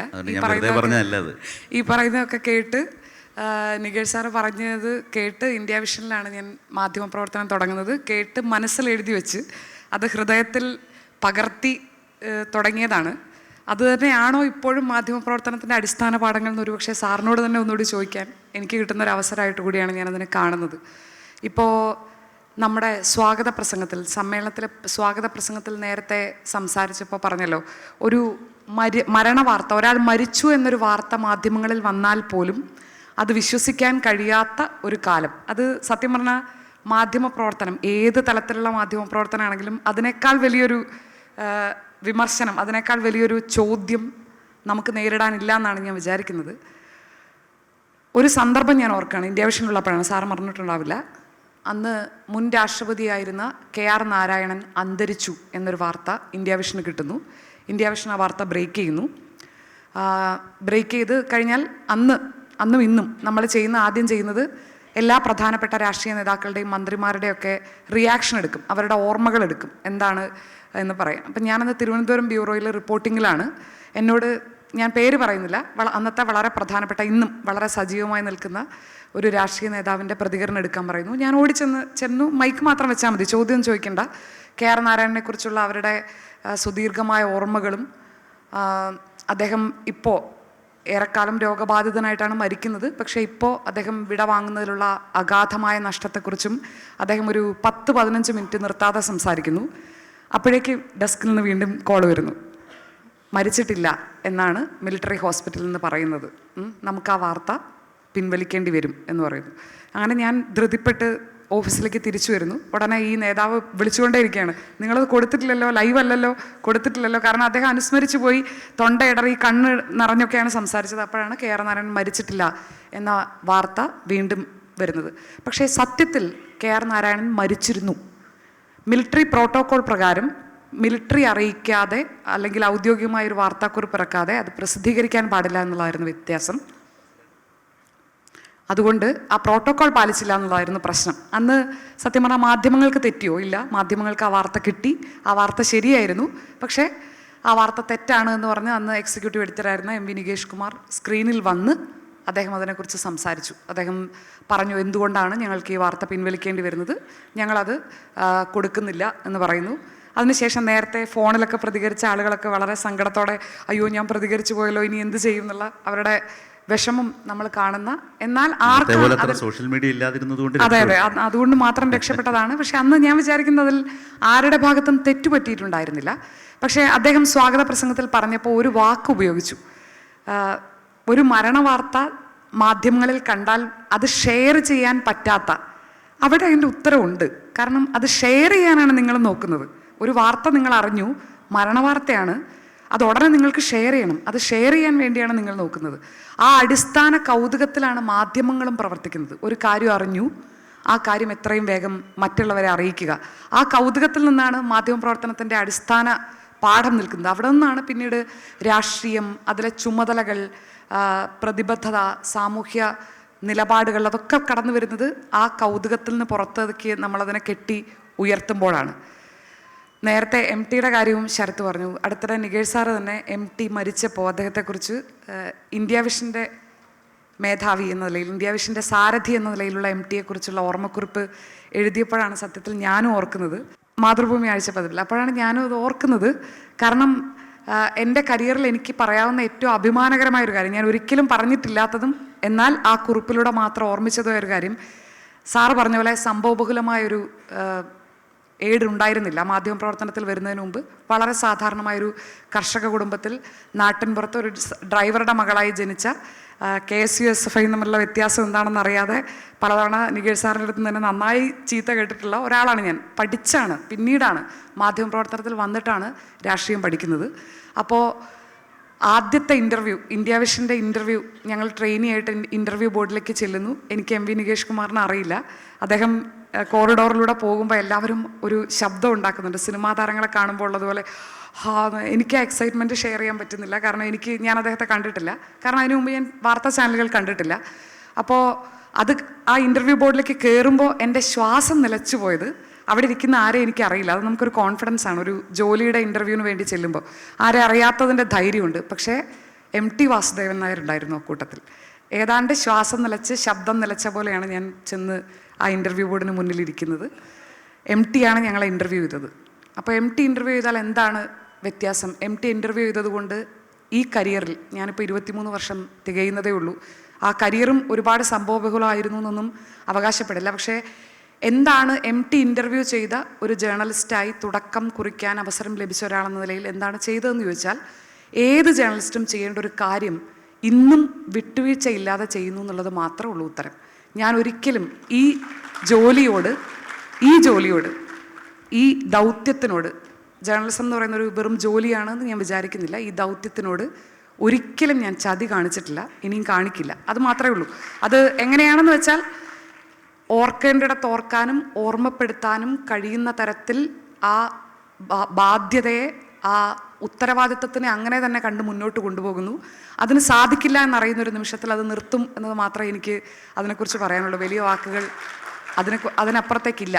പക്ഷേ ഇപ്പോൾ മാധ്യമപ്രവർത്തനം പുതിയ കാലത്ത് നേരിടുന്ന വെല്ലുവിളികൾ എന്താണെന്ന് ചോദിച്ചാൽ, അതിനും ഞങ്ങളുടെ തൊട്ടുമുമ്പ് നടന്ന മനോഹരമായ സെഷനിൽ ശ്രീ PN ഗോപികൃഷ്ണൻ പറഞ്ഞതുപോലെ, പോലെ എന്നത് പോലെയേ ആകൂ. ജേർണലിസം പോലെ ചിലത് കണ്ടുകൊണ്ടിരിക്കുന്നു. അതിനിടയിൽ ജേർണലിസം ആണ് എന്നുറച്ച് വിശ്വസിച്ചുകൊണ്ട് ജോലി ചെയ്യേണ്ടി വരുന്നൊരു വെല്ലുവിളി ഇപ്പോൾ മലയാള മാധ്യമ രംഗത്തുണ്ട്. അതില്ലാന്ന് നമ്മൾ പറഞ്ഞിട്ട് കാര്യമില്ല. ജേർണലിസം പോലെ ചിലതിനോട് നമുക്ക് മത്സരിക്കേണ്ടി വരുന്നു. ജേർണലിസം അവിടെ നിൽക്കുന്നുണ്ട്. പക്ഷേ അതങ്ങനെ അതിനെ നിൽക്കും എന്നുള്ള വിശ്വാസത്തിലാണ് നമ്മളൊക്കെ മുന്നോട്ട് പോകുന്നത്. ഇപ്പോൾ എന്താണ് മാധ്യമപ്രവർത്തനം നേരിടുന്ന ഏറ്റവും പ്രധാനപ്പെട്ട വെല്ലുവിളി എന്ന് ആ ഫീൽഡിനകത്ത് നിന്ന് നോക്കുമ്പോൾ എനിക്ക് തോന്നിയിട്ടുള്ളൊരു കാര്യം ഉദാസീനതയാണ്. വേറെ പറയുന്നതൊക്കെ വെറുതെയാണ്, വെറും ഒഴുകഴിവാണ്, ഉദാസീനതയാണ്. ശരിക്കും വെല്ലുവിളികൾ ഏറ്റെടുത്ത് പ്രവർത്തിക്കാൻ കഴിയുന്ന സാഹചര്യം ഇന്നും മലയാള മാധ്യമ ലോകത്തുണ്ട് എന്ന് തന്നെയാണ് ഞാൻ വിശ്വസിക്കുന്നത്. അതിന് സാധിക്കാതെ അല്ലെങ്കിൽ അതിന് മെനക്കെടാതെ ഏതെങ്കിലും തരത്തിലുള്ള കാരണങ്ങൾ എടുത്തു വെച്ച്, അല്ലെങ്കിൽ എല്ലാ കാലത്തും മാധ്യമങ്ങൾ വിമർശനം നേരിട്ടിട്ടുണ്ട്. എല്ലാ കാലത്തും ഭരണകൂട രാഷ്ട്രീയത്തിൻ്റെ എതിർപക്ഷത്താണ് മാധ്യമങ്ങൾ നിന്നിട്ടുള്ളത്. ഭരണകൂട രാഷ്ട്രീയത്തിനെ പിന്തുടരുന്ന ആളുകൾ ചീത്ത വിളിച്ചിട്ടുണ്ട്. അത് അങ്ങനെ തന്നെ ആയിരിക്കുകയും വേണം. പക്ഷേ അതിനുള്ള അത്യധ്വാനം ചെയ്യാതെ, അതിനുള്ള വഴികൾ തേടാതെ പരിഭവിച്ചിട്ട് കാര്യമില്ല എന്ന് വിചാരിക്കുന്ന ഒരാളാണ് ഞാൻ. ലോകം മാറും, മീഡിയം മാറും, പുതിയ പുതിയ രീതികൾ വരും. പക്ഷെ അപ്പോഴൊക്കെ ജേർണലിസത്തിൻ്റെ അടിസ്ഥാന പാഠം അതേപോലെ നിൽക്കും. ഞങ്ങളെപ്പോഴും പരസ്പരം പറയുന്ന ഒറ്റ കാര്യം പറഞ്ഞുകൊണ്ട്, ഒരു വാചകം പറഞ്ഞുകൊണ്ട് ഞാനത് അവസാനിപ്പിക്കാം. ഒരു വാർത്ത കൊടുക്കാതിരിക്കാൻ നിങ്ങൾക്ക് ഒരുപാട് കാരണങ്ങൾ കിട്ടും. ഇപ്പോഴത്തെ കേന്ദ്ര ഭരണകൂടത്തിൻ്റെ രാഷ്ട്രീയം, അറിഞ്ഞും അറിയാതെയും പ്രകടമായിക്കൊണ്ടിരിക്കുന്ന സെൻസർഷിപ്പ്, കേരളത്തിൽ ഭരണകൂട രാഷ്ട്രീയത്തിനോട് അനുഭാവം പ്രകടിപ്പിച്ചുകൊണ്ട് നിൽക്കുന്ന മാധ്യമങ്ങൾ ഉണ്ടാക്കുന്ന പ്രശ്നങ്ങൾ, എവിടെയാണെങ്കിലും മാധ്യമങ്ങൾ പ്രതിപക്ഷത്തായിരിക്കണം എന്നുള്ളത് മറന്നുകൊണ്ട് പ്രവർത്തിക്കുക, അങ്ങനെ 100,000 കാരണങ്ങൾ ഒരു വാർത്ത കൊടുക്കാതിരിക്കാനുള്ള കാരണമായി നമുക്ക് കിട്ടും. ഒരു വാർത്ത കൊടുക്കാതിരിക്കാൻ 100,000 കാരണങ്ങൾ കിട്ടും. വാർത്ത കൊടുക്കാൻ ഒരൊറ്റ കാരണം മതി, അത് വാർത്തയാണ് എന്നത് മാത്രം. ആ ഓർമ്മയുള്ള ആളുകളൊന്നും ഈ കാലത്ത് നമ്മൾ നേരിടുന്ന പ്രതിസന്ധികളെക്കുറിച്ച് സംസാരിക്കുകയായിരിക്കില്ല ചെയ്യുക. കയ്യിൽ കിട്ടുന്ന ഒരു വാർത്ത മുന്നിൽ വരുന്ന പ്രതിസന്ധികൾ മറികടന്നുകൊണ്ട് കൊടുക്കാതിരിക്കാൻ, അത് പുറത്തെത്താതിരിക്കാനുള്ള സമ്മർദ്ദങ്ങൾ വരുമ്പോൾ അതെങ്ങനെയെങ്കിലും ഏതെങ്കിലും വഴിക്കൊക്കെ, നമ്മുടെ തന്നെ മാധ്യമത്തിലൊന്നും ആയിരിക്കണം എന്നൊന്നുമില്ല, എവിടെയെങ്കിലും അത് പുറത്തു വരാനുള്ള ശ്രമം നടത്തുന്ന മാധ്യമപ്രവർത്തകർ മാധ്യമ ലോകത്തെ മുന്നോട്ട് കൊണ്ടുപോകും എന്നാണ് ഞാൻ വിചാരിക്കുന്നത്. ശരത്, ഒരു മാധ്യമപ്രവർത്തകൻ എന്ന നിലയിൽ നമുക്ക് ഷാനി പറഞ്ഞ പോലെ തികഞ്ഞ ബോധ്യം വേണം. നമ്മളെ കേൾക്കുന്ന, നമ്മളുടെ റിപ്പോർട്ടുകൾ കാണുന്ന, നമ്മളെ വായിക്കുന്ന മാധ്യമപ്രവർത്തകരെ ഒരു സമൂഹമാകെ ഒരുപോലെ നെഞ്ചേറ്റുകയോ ഏറ്റെടുക്കുകയോ ഒന്നും ചെയ്യില്ല. അവരുടെ ബോധ്യങ്ങളുടെയും നിലപാടിൻ്റെയും രാഷ്ട്രീയത്തിൻ്റെയും കാഴ്ചപ്പാടിൻ്റെ ഒക്കെ അടിസ്ഥാനത്തിൽ യോജിക്കുന്നവരും വിയോജിക്കുന്നവരും ഉണ്ടാകാം. നിശ്ചയമായി അതുണ്ടാകും. പക്ഷേ നമ്മളൊരു മാധ്യമപ്രവർത്തകൻ എന്ന നിലയിൽ നമ്മളൊരു വിഷയത്തെ കാണുമ്പോൾ നമുക്കൊരു ബോധ്യം വേണം. ആ ബോധ്യത്തിൻ്റെ അടിസ്ഥാനത്തിൽ മുന്നോട്ട് പോകാൻ കഴിയുമ്പോഴാണ് നമുക്ക് അഭിപ്രായങ്ങളുണ്ടാവുക. നമ്മൾ പറഞ്ഞതിൽ ഒരു ശരിയുണ്ട് എന്ന് നമുക്ക് മിനിമം ഒരു ധാരണ വേണം. അവിടെ അത് വല്ലാതെ കുറഞ്ഞു പോകുന്നുണ്ട് ഈ കാലത്ത്. അതുകൊണ്ടാണ് മാധ്യമങ്ങളെ സംബന്ധിച്ച് സത്യവും മിഥ്യയും എന്ന രീതിയിലൊരു ചർച്ച രൂപപ്പെടുന്നത്. നേരത്തെ ഷാനി പറഞ്ഞ പോലെ ഉദാസീനത, അതിൽ ഏറ്റവും സോഫ്റ്റായിട്ട് ഷാനി അവതരിപ്പിച്ചാണ് കേട്ടോ. ഉദാസീനതയൊന്നും അല്ല സംഭവം, അതിനുമൊക്കെ അപ്പുറത്ത് നിൽക്കുകയാണ്. വളരെ അനാരോഗ്യകരമായ ഒരു മത്സരത്തിലേക്ക് പോകുന്നു. ഉള്ളടക്കത്തെ ചോർത്തുന്ന വിധത്തിലേക്ക് മാധ്യമരംഗം മാറുന്നു. അതിനിടയിൽ ഈ സമൂഹ മാധ്യമങ്ങളുടെ ഒരു വരവുണ്ട്. അതിനെ വളരെ പോസിറ്റീവായി ഏറ്റെടുക്കാൻ കഴിയുന്നില്ല പലപ്പോഴും. വലിയ സാധ്യതയാണ് സമൂഹ മാധ്യമങ്ങളുടെ ഇന്നത്തെ ഒരു സപ്പോർട്ട് എന്ന് പറയുന്നത്. ഇന്ന് ഞങ്ങളൊക്കെ മാധ്യമപ്രവർത്തകർ എന്ന നിലയിൽ ഞങ്ങളുടെ സ്ഥാപനങ്ങളിലൂടെ, ഞങ്ങളുടെ സഹപ്രവർത്തകരിലൂടെ പലതും വാർത്തയായി മുന്നോട്ട് കൊണ്ടുവരുന്നതിൽ ഏറ്റവും അധികം നമ്മൾ നോക്കുന്നത് സമൂഹ മാധ്യമങ്ങളിൽ എന്തൊക്കെ സംഭവിക്കുന്നു. നാടിൻ്റെ നാനാഭാഗത്തു നിന്നും ആളുകൾ ഈ പറഞ്ഞതുപോലെ തന്നെ അവരുടെ ഉള്ളിലെ മാധ്യമപ്രവർത്തകരായും എഴുത്തുകാരായും പൊതുപ്രവർത്തകരായും എല്ലാം അവർ നാടിനെ പങ്കുവെക്കുന്നുണ്ട്. അതിൽ നിന്ന് നമുക്ക് നല്ലത് കിട്ടുന്നുണ്ട്. അതിനെ പലതും നമുക്ക് ഒരു മാധ്യമ രീതിയിലേക്ക് മാറ്റാൻ പറ്റുന്നുണ്ട്. അങ്ങനെ സ്വാംശീകരിക്കാൻ കഴിയുന്ന രീതിയിലേക്ക് മാധ്യമപ്രവർത്തകർക്ക് മാറാൻ കഴിയുന്നില്ല. മാധ്യമ സ്ഥാപനങ്ങൾ ആ നിലയിലേക്കുള്ള ഒരു ശ്രദ്ധയും പലപ്പോഴും കൊടുക്കുന്നത്. കാരണം അവിടെ മുമ്പ് പറഞ്ഞതുപോലെ വല്ലാത്ത മത്സരമാണ്. ആ മത്സരം ഉണ്ടാക്കുന്ന അനാരോഗ്യകരമായ ഒരു തലമുണ്ട്. അത് വരുന്ന പുതിയ മാധ്യമപ്രവർത്തകരെ വളരെ ആവേശത്തോടെ, ഇപ്പോൾ നേരത്തെ നികേഷ് കുമാർ പറഞ്ഞതുപോലെ അദ്ദേഹമൊക്കെ കണ്ടു ശീലിച്ച മാധ്യമപ്രവർത്തകരെ കുറിച്ച് പറഞ്ഞു. അങ്ങനെയൊക്കെ പറയാൻ ഞങ്ങൾക്കൊക്കെ ഒരുപാട് മനസ്സിലുണ്ട്. പക്ഷേ ഇനി വരുന്ന ആളുകളെ സംബന്ധിച്ച് അവർ വരുന്നൊരു ട്രാക്ക് വളരെ അൺഹെൽത്തി ആയിട്ടുള്ളൊരു കോമ്പറ്റീഷൻ ട്രാക്കിലാണ് വരുന്നത്. അത് വലിയ ബുദ്ധിമുട്ട് സൃഷ്ടിക്കുന്നുണ്ട്. അത് സമൂഹത്തെ ബാധിക്കുന്നു എന്നത് വളരെ പ്രധാനപ്പെട്ട പ്രശ്നം തന്നെയാണ്. നേരത്തെ മരണത്തിൻ്റെ കാര്യത്തിൽ പറഞ്ഞ പോലെ എനിക്ക് തോന്നുന്നു ഈ മരണവാർത്ത ഷാനിയ പറഞ്ഞതിൽ ഒരു കാര്യമുണ്ട്. ശരിയാണ്, മാധ്യമങ്ങളെ വിശ്വസിച്ച് ഒരു വാർത്ത ഇത് ശരിയാണ്, ഇത് ആളുകളെ അറിയിക്കാം, ഷെയർ ചെയ്യാം. ഇന്ന് നമ്മൾ ഷെയർ ചെയ്യുന്ന പോലെ തന്നെ ആളുകൾ ആഗ്രഹിക്കുകയാണ്, വിശ്വസിക്കുകയാണ്. നമ്മൾ പോലും നമ്മുടെ വാർത്ത എടുത്ത് നമ്മുടെ ഫേസ്ബുക്ക് പേജിൽ ഇടുന്നുണ്ട്, കൂടുതൽ ഷെയർ ചെയ്യുകയാണ്. അതിനുവേണ്ടി വിശ്വസിക്കാൻ കഴിയുന്നില്ല എന്ന് പറയുന്ന മരണവാർത്തകളിലാണ് അത് ഏറ്റവും കൂടുതൽ സംഭവിക്കുന്നത്. അതിലെ എനിക്ക് തോന്നുന്നു ഷാനി ഓർമ്മിപ്പിച്ച KR നാരായണൻ തന്നെയാണ്, ബഹുമാന്യനായ ആദരണീയനായ ശ്രീ KR നാരായണൻ്റെ മരണവാർത്തയാണ് അതിലെ മലയാള മാധ്യമ രംഗത്തെ ഒരു ശ്രദ്ധിക്കേണ്ട ആദ്യത്തെ സംഭവമായി തോന്നുന്നു. പക്ഷേ അതിന് ഷാനി പറഞ്ഞ ഒരു എക്സ്ക്യൂസ് നമുക്ക് എടുക്കാൻ കഴിയില്ല. കാരണം അതാണ് അതിൻ്റെ പ്രോട്ടോക്കോളെങ്കിൽ നമ്മളത് പാലിച്ചിരിക്കണം. അത് കഴിഞ്ഞ് മാത്രമേ ജനങ്ങളോട് പറയാവൂ. അതുകൊണ്ട് തന്നെ ഇപ്പോൾ ഞാൻ എൻ്റെ മാധ്യമ രീതികളിൽ നിർബന്ധമായി ഓഫീസിൽ പറഞ്ഞിരിക്കുന്നൊരു കാര്യം, മരണവാർത്ത കൊടുക്കുന്നതിലൊരു മത്സരം ദയവായി ആരും കാഴ്ചവെക്കരുത്. ഉറപ്പിച്ചിട്ട് മാത്രം കൊടുത്താൽ മതി. നമ്മളൊരു വാർത്ത പറഞ്ഞിട്ട് പിൻവലിക്കേണ്ട അവസ്ഥ വരരുത്. പക്ഷേ ഈ കൈയടിക്കുമ്പോൾ ഈ പ്രേക്ഷകരുണ്ടല്ലോ, ഫോൺ എടുത്ത് നമ്മളോട് വിളിച്ചു ചോദിക്കാറുണ്ട്, നിങ്ങളെന്താ കൊടുക്കാത്തതെന്ന്. ഈ ചോദ്യം നേരിടേണ്ടി വരാറുണ്ട്.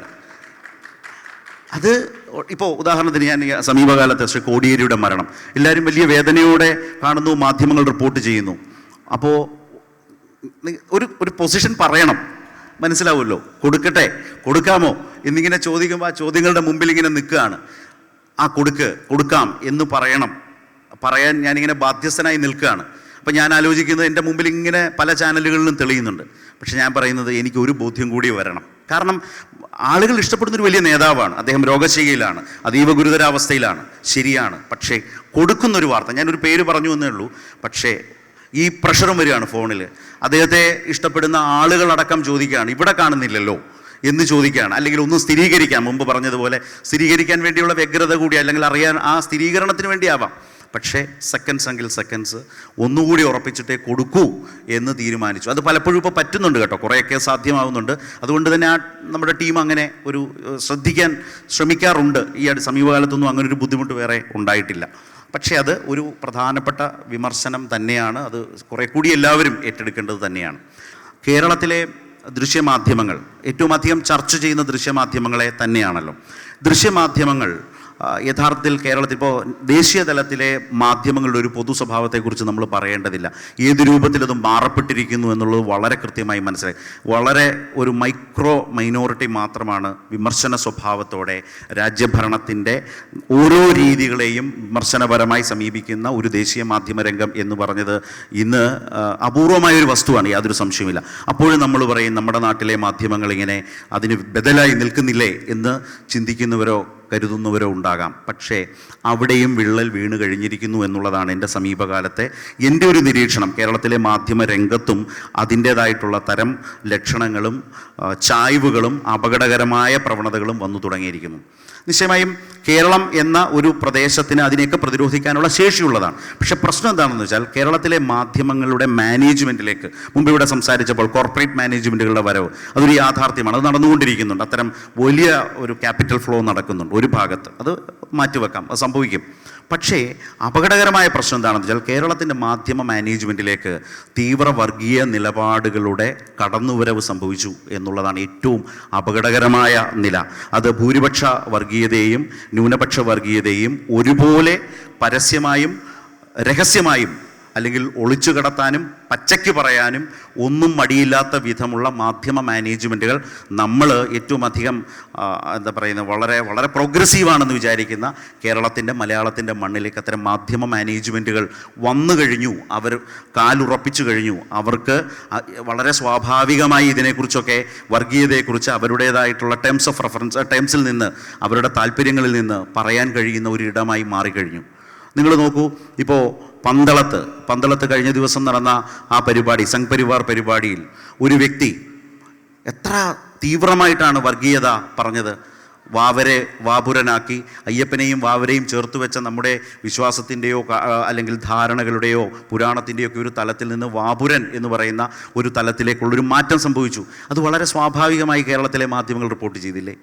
അത് മാധ്യമങ്ങൾക്ക് ശക്തമായ വിയോജിപ്പിൻ്റെയും നിരീക്ഷണങ്ങളുടെയും നിലയിൽ നിന്നുകൊണ്ട് അവതരിപ്പിക്കാൻ കഴിയുന്നതിനപ്പുറം ഇതൊക്കെ വളരെ സ്വാഭാവികവും സാധാരണവുമാണ് എന്ന നിലയിൽ അവതരിപ്പിക്കാൻ കഴിയുന്നു. അത് ഞാൻ മുമ്പ് പറഞ്ഞ വർഗീയ മാനേജ്മെൻറ്റിൻ്റെ പശ്ചാത്തലത്തിൽ സംഭവിക്കുന്ന ഒരു സ്വാഭാവികതയായി മാറിയിട്ടുണ്ട്. മറുഭാഗത്ത് നോക്കൂ, ഇസ്ലാമിക മൗലികവാദത്തിൻ്റെ ഭാഗമായി നിൽക്കുന്ന ആളുകൾ, ഞാൻ ഉദാഹരണങ്ങൾ പറഞ്ഞാൽ നിങ്ങൾക്ക് വേഗം റിലേറ്റ് ചെയ്യാൻ കഴിയും എന്നുള്ളതുകൊണ്ടാണ്. വളരെ നിഷ്കളങ്കമായി വളരെ സ്വാഭാവികമായി അവരുടെ ചർച്ചയിൽ പറയുന്നത് എന്താണ്? വണ്ടൂരെ പഴയ MLA നിയമസഭയിൽ അതിതീവ്ര വർഗീയത ഭൂരിപക്ഷ അല്ലെങ്കിൽ ഹിന്ദു മുസ്ലിം വേർതിരിവോടുകൂടി വർഗീയ ചുവയോടുകൂടി സംസാരിച്ചു എന്ന് പറയില്ലേ? അത് വിശ്വസിക്കുകയല്ലേ ഈ വീഡിയോ കാണുന്ന നവമാധ്യമങ്ങളുടെ സോഷ്യൽ മീഡിയയിലൂടെ ആളുകളുടെ അടുത്തേക്ക് എത്തുമ്പോൾ? സത്യത്തിൽ എന്തായിരുന്നു വസ്തുത എന്ന് തിരുത്തി പറയുന്ന ഒരു പരിശ്രമം കേരളത്തിൽ ഉണ്ടായതുകൊണ്ടല്ലേ ആ കളവ് പിടിക്കപ്പെട്ടത്? യഥാർത്ഥത്തിൽ ഈ വർഗീയ പരിസരത്തെ ചൂണ്ടിക്കാട്ടിക്കൊണ്ട് ഇത്തരം പരിശ്രമങ്ങൾ അവിടെ നടക്കുന്നു, ആ ജില്ലയിൽ നടക്കുന്നു എന്ന് പറഞ്ഞുകൊണ്ട് അതിനെതിരായിട്ടുള്ള വളരെ പുരോഗമനവും മതനിരപേക്ഷവുമായൊരു നിലപാടെടുത്ത ഒരു MLA നിയമസഭയിൽ സംസാരിച്ചത് നിയമസഭാരേഖയായിട്ടും അതിനെ എങ്ങനെയാണ് അവതരിപ്പിക്കാൻ ശ്രമിച്ചത്? അതും ഞാൻ മുമ്പ് പറഞ്ഞ മതതീവ്രവാദത്തിൻ്റെ വർഗീയതയുടെ പ്രതിഫലനം ആ എഡിറ്റോറിയൽ നയം കൈയാളുന്നൊരു മാനേജ്മെൻറ്റിൻ്റെ ഭാഗമായി സംഭവിക്കുന്നതാണ്. ഇപ്പുറത്ത് ഇതുപോലെ തന്നെ വന്ന് അതിതീവ്രമായി, ഞാൻ പറഞ്ഞ ഈ കാലാവസ്ഥ മാറുന്ന കാലത്ത് നമ്മളെപ്പോഴും റെഡ് അലർട്ട് യെല്ലോ അലർട്ടൊക്കെ പറയുന്നില്ല, അങ്ങനെ ഒരു റെഡ് അലർട്ട് വർഗീയത വലിയ തോതിൽ കേരളത്തിലേക്ക് പടർത്തുന്ന മാധ്യമ മാനേജ്മെൻറ്റുകൾ കേരളത്തിൻ്റെ മാധ്യമ ലോകത്തെ സംബന്ധിച്ച് അപകടകരമായ നിലയിലുണ്ട്. അതിനെതിരായി വലിയ കാഴ്ചപ്പാടും വലിയ പ്രതിരോധവും വലിയ നിലപാടും പൊതുസമൂഹത്തിൽ നിന്ന് ഉണ്ടാവേണ്ടതുകൂടിയുണ്ട്. എനിക്ക് തോന്നുന്നു ഈ വിഷയത്തിലെ ഏറ്റവും പ്രധാനപ്പെട്ട ഒരു പുതിയ ഭാഗം അതാണെന്ന് തന്നെയാണ് ഞാൻ വിശ്വസിക്കുന്നത്.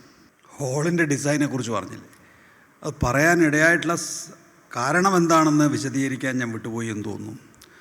നോക്കൂ, ഒരു മാധ്യമത്തെ സംബന്ധിച്ചിടത്തോളം അല്ലെങ്കിൽ ഒരു മാധ്യമ പ്രവർത്തകനെ സംബന്ധിച്ചിടത്തോളം അത് കേൾക്കുന്നവരുടെ വികാരം എന്താണ്, കേൾക്കുന്നവരെങ്ങനെയാണ് അതിനെ സ്വീകരിക്കുന്നത് എന്ന് തിരിച്ചറിയാൻ കഴിയുക എന്ന് പറയുന്നത് വളരെ പ്രധാനപ്പെട്ടതാണ്. ഇപ്പം ഞാനൊരു മാധ്യമത്തിലൂടെയാണല്ലോ ഇപ്പോൾ സംസാരിക്കുന്നത് നിങ്ങളോട്. നിങ്ങൾ എങ്ങനെയാണ് ഞാൻ പറയുന്ന കാര്യങ്ങൾ എടുക്കുന്നത് എന്ന് എനിക്ക് ഓരോരുത്തരുടെയും മുഖം നോക്കിയാൽ മനസ്സിലാവും. അപ്പോൾ അങ്ങനെയാണെങ്കിൽ മാത്രമേ എനിക്ക് അടുത്ത വാചകത്തിൽ കറക്ഷൻ വരുത്താൻ പറ്റുള്ളൂ, അല്ലെങ്കിൽ അടുത്ത വേദിയിൽ എനിക്ക് കറക്ഷൻ വരുത്താൻ പറ്റുള്ളൂ എന്നുള്ളതാണ്. ഇത് മാധ്യമത്തിൽ സംഭവിക്കുന്നില്ല എന്നുള്ളതാണ് ഏറ്റവും പ്രധാനപ്പെട്ട കാര്യം. മാനവരാശി ഉണ്ടായതിന് ശേഷം എഴുത്തും വായന ഉണ്ടായി, എഴുത്തും വായന ഉണ്ടായതിന് ശേഷം അച്ചടി ഉണ്ടായി, റേഡിയോ ഉണ്ടായി, ടെലിവിഷൻ ഉണ്ടായി, വാർത്തകൾക്ക് ടെലിവിഷൻ ഉണ്ടായി, പിന്നെ ഡിജിറ്റൽ മാധ്യമങ്ങളുണ്ടായി, സാമൂഹ്യ മാധ്യമങ്ങളിലേക്ക് എത്തുന്നു. ഇന്നേ വരെ ഇല്ലാത്ത തലമുറയ്ക്ക് സാധ്യമാകുന്ന ഒരു കാര്യമെന്ന് പറയുന്നത് ഒരു സംവാദാത്മകമായിട്ടുള്ള മാധ്യമ പ്രവർത്തനം ഇപ്പോൾ സാധ്യമാണ് എന്നുള്ളതാണ്. മുമ്പ് പുരപ്പുറത്ത് നിന്ന് ഉദ്ഘോഷിക്കുക എന്നുള്ളതാണെങ്കിൽ ഇപ്പോൾ ഒരു സംവാദാത്മകമായിട്ടുള്ള മാധ്യമ പ്രവർത്തനം സാധ്യമാണ്. സാമൂഹ്യ മാധ്യമങ്ങൾ തന്നെ എടുത്താൽ അതിനെ ശരിയാവണ്ണം ഉപയോഗിക്കുന്നവർ നല്ല ചില മാതൃകകൾ മുന്നോട്ട് വച്ചിട്ടുണ്ട്. അപ്പോഴും ഈ ന്യൂസ് റൂമിൻ്റെ ഒന്നും പ്രാധാന്യം കുറയുന്നില്ല, മുഖ്യധാരാ മാധ്യമങ്ങളുടെ പ്രാധാന്യം കുറയുന്നില്ല. നേരത്തെ ഇപ്പോൾ KR നാരായണൻ്റെ മരണത്തെക്കുറിച്ച് ഷാനി പറഞ്ഞു. നോക്കൂ, നിങ്ങളുടെ സോഴ്സ് കറക്റ്റാണെങ്കിൽ ആ വാർത്ത കൊടുക്കണം. ഞാനതിൽ കുണ്ഠിതപ്പെടുന്ന ആളെയല്ല, ഞാനൊരു ന്യൂസ് റൂമിൻ്റെ ആളാണ്.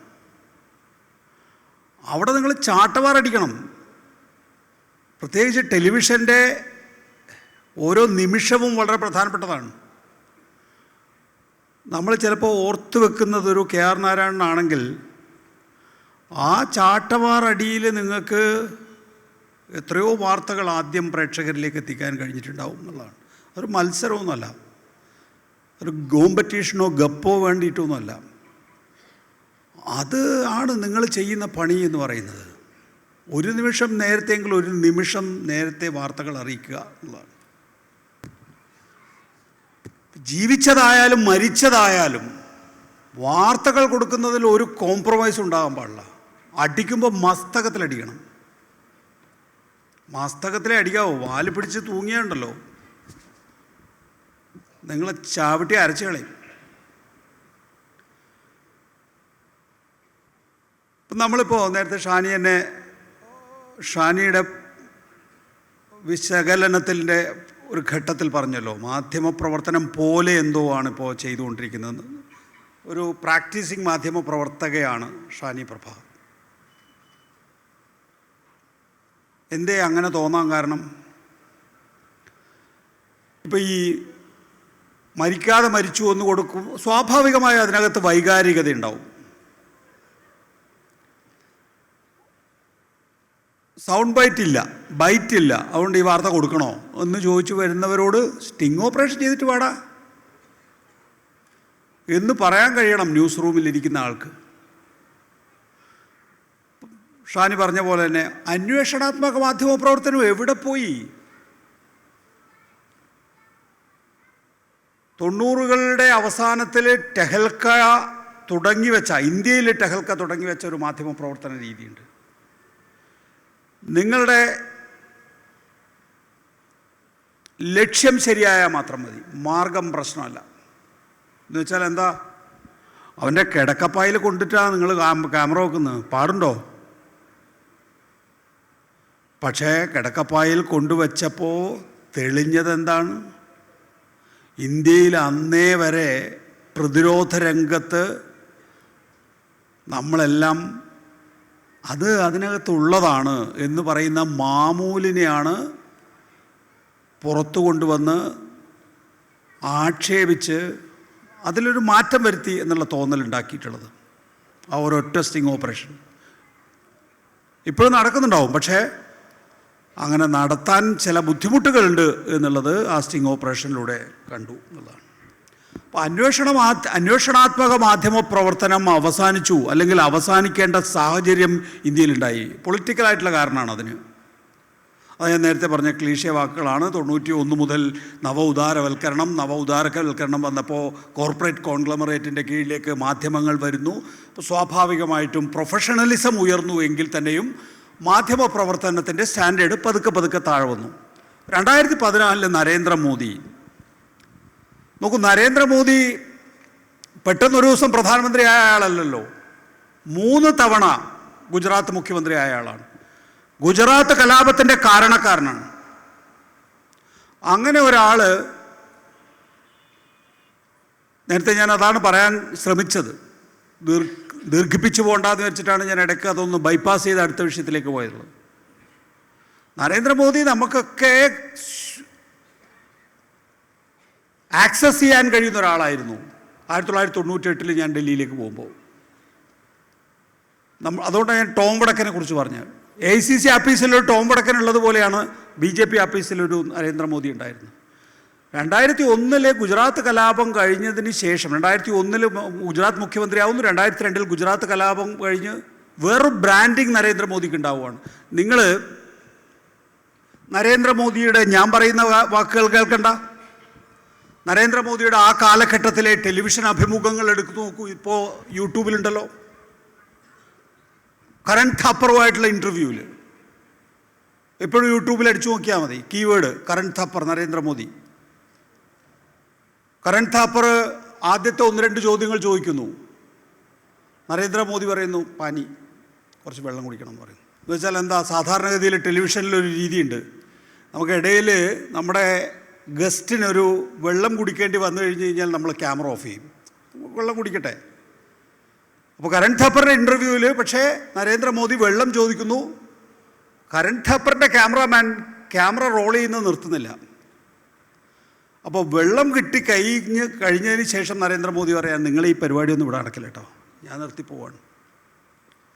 എന്ന് വെച്ചാൽ ആദ്യത്തെ ചോദ്യം മുതൽ നരേന്ദ്രമോദിക്ക് മാധ്യമങ്ങളെ കൈകാര്യം ചെയ്യാൻ സാധിക്കുന്നില്ല എന്നുള്ളതാണ്.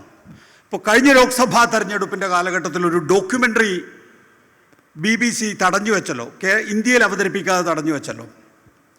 ആ ഡോക്യുമെൻ്ററി കണ്ടാൽ നിങ്ങൾക്കറിയാം, അതിനകത്ത് നരേന്ദ്രമോദിയോട് BBCയുടെ വനിതാ മാധ്യമ പ്രവർത്തകർ ഒരു ചോദ്യം ചോദിക്കുന്നുണ്ട്, നിങ്ങൾക്ക് എന്താ ഇനി പഠിക്കാനുള്ളത്? അപ്പോൾ നരേന്ദ്രമോദി പറഞ്ഞു, എനിക്ക് മാധ്യമങ്ങളെ കൈകാര്യം ചെയ്യാൻ പഠിക്കണം. വളരെ രോഷാകുലനായിട്ടാണ്. ആ ബോഡി ലാംഗ്വേജ് നോക്കിയാൽ നമുക്ക് മനസ്സിലാവും.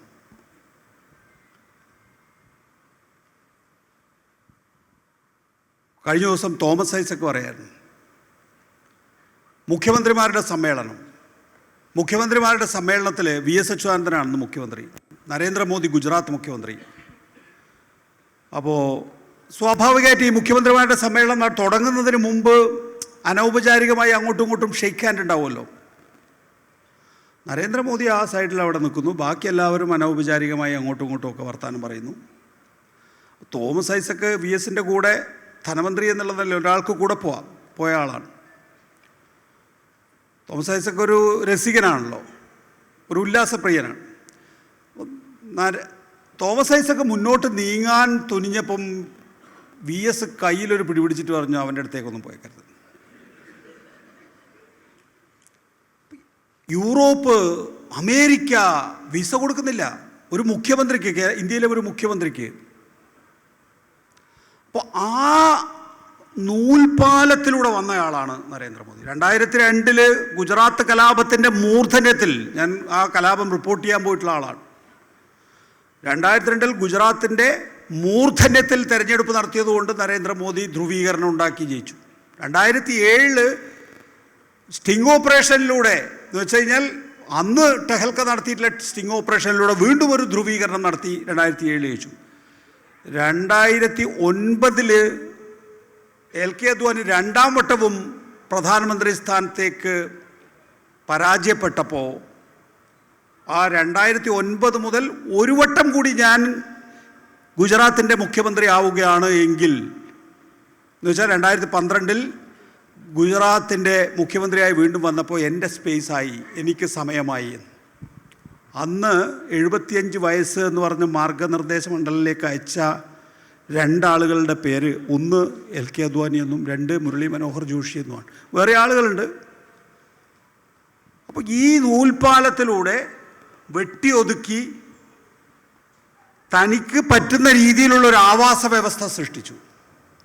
ആ ആവാസ വ്യവസ്ഥ എന്ന് പറയുന്നത് എന്താണ്? അതിനകത്ത് ജുഡീഷ്യറി പ്രവർത്തിക്കാൻ പാടില്ല, അതിനകത്ത് ലെജിസ്ലേച്ചർ പ്രവർത്തിക്കാൻ പാടില്ല, അതിനകത്ത് മാധ്യമ പ്രവർത്തനമില്ല. അപ്പോൾ 1991 മുതൽ 2014 വരെയുള്ള കാലഘട്ടത്തിൽ നമ്മൾ കാണേണ്ടത്, നവ ഉദാരവൽക്കരണ കാലഘട്ടത്തിൽ തന്നെയും ന്യൂസ് റൂമിനൊരു റോൾ ഉണ്ടായിരുന്നു. ആ റോൾ വെച്ച് മാധ്യമ പ്രവർത്തനം പിച്ച വെച്ചു പോയി.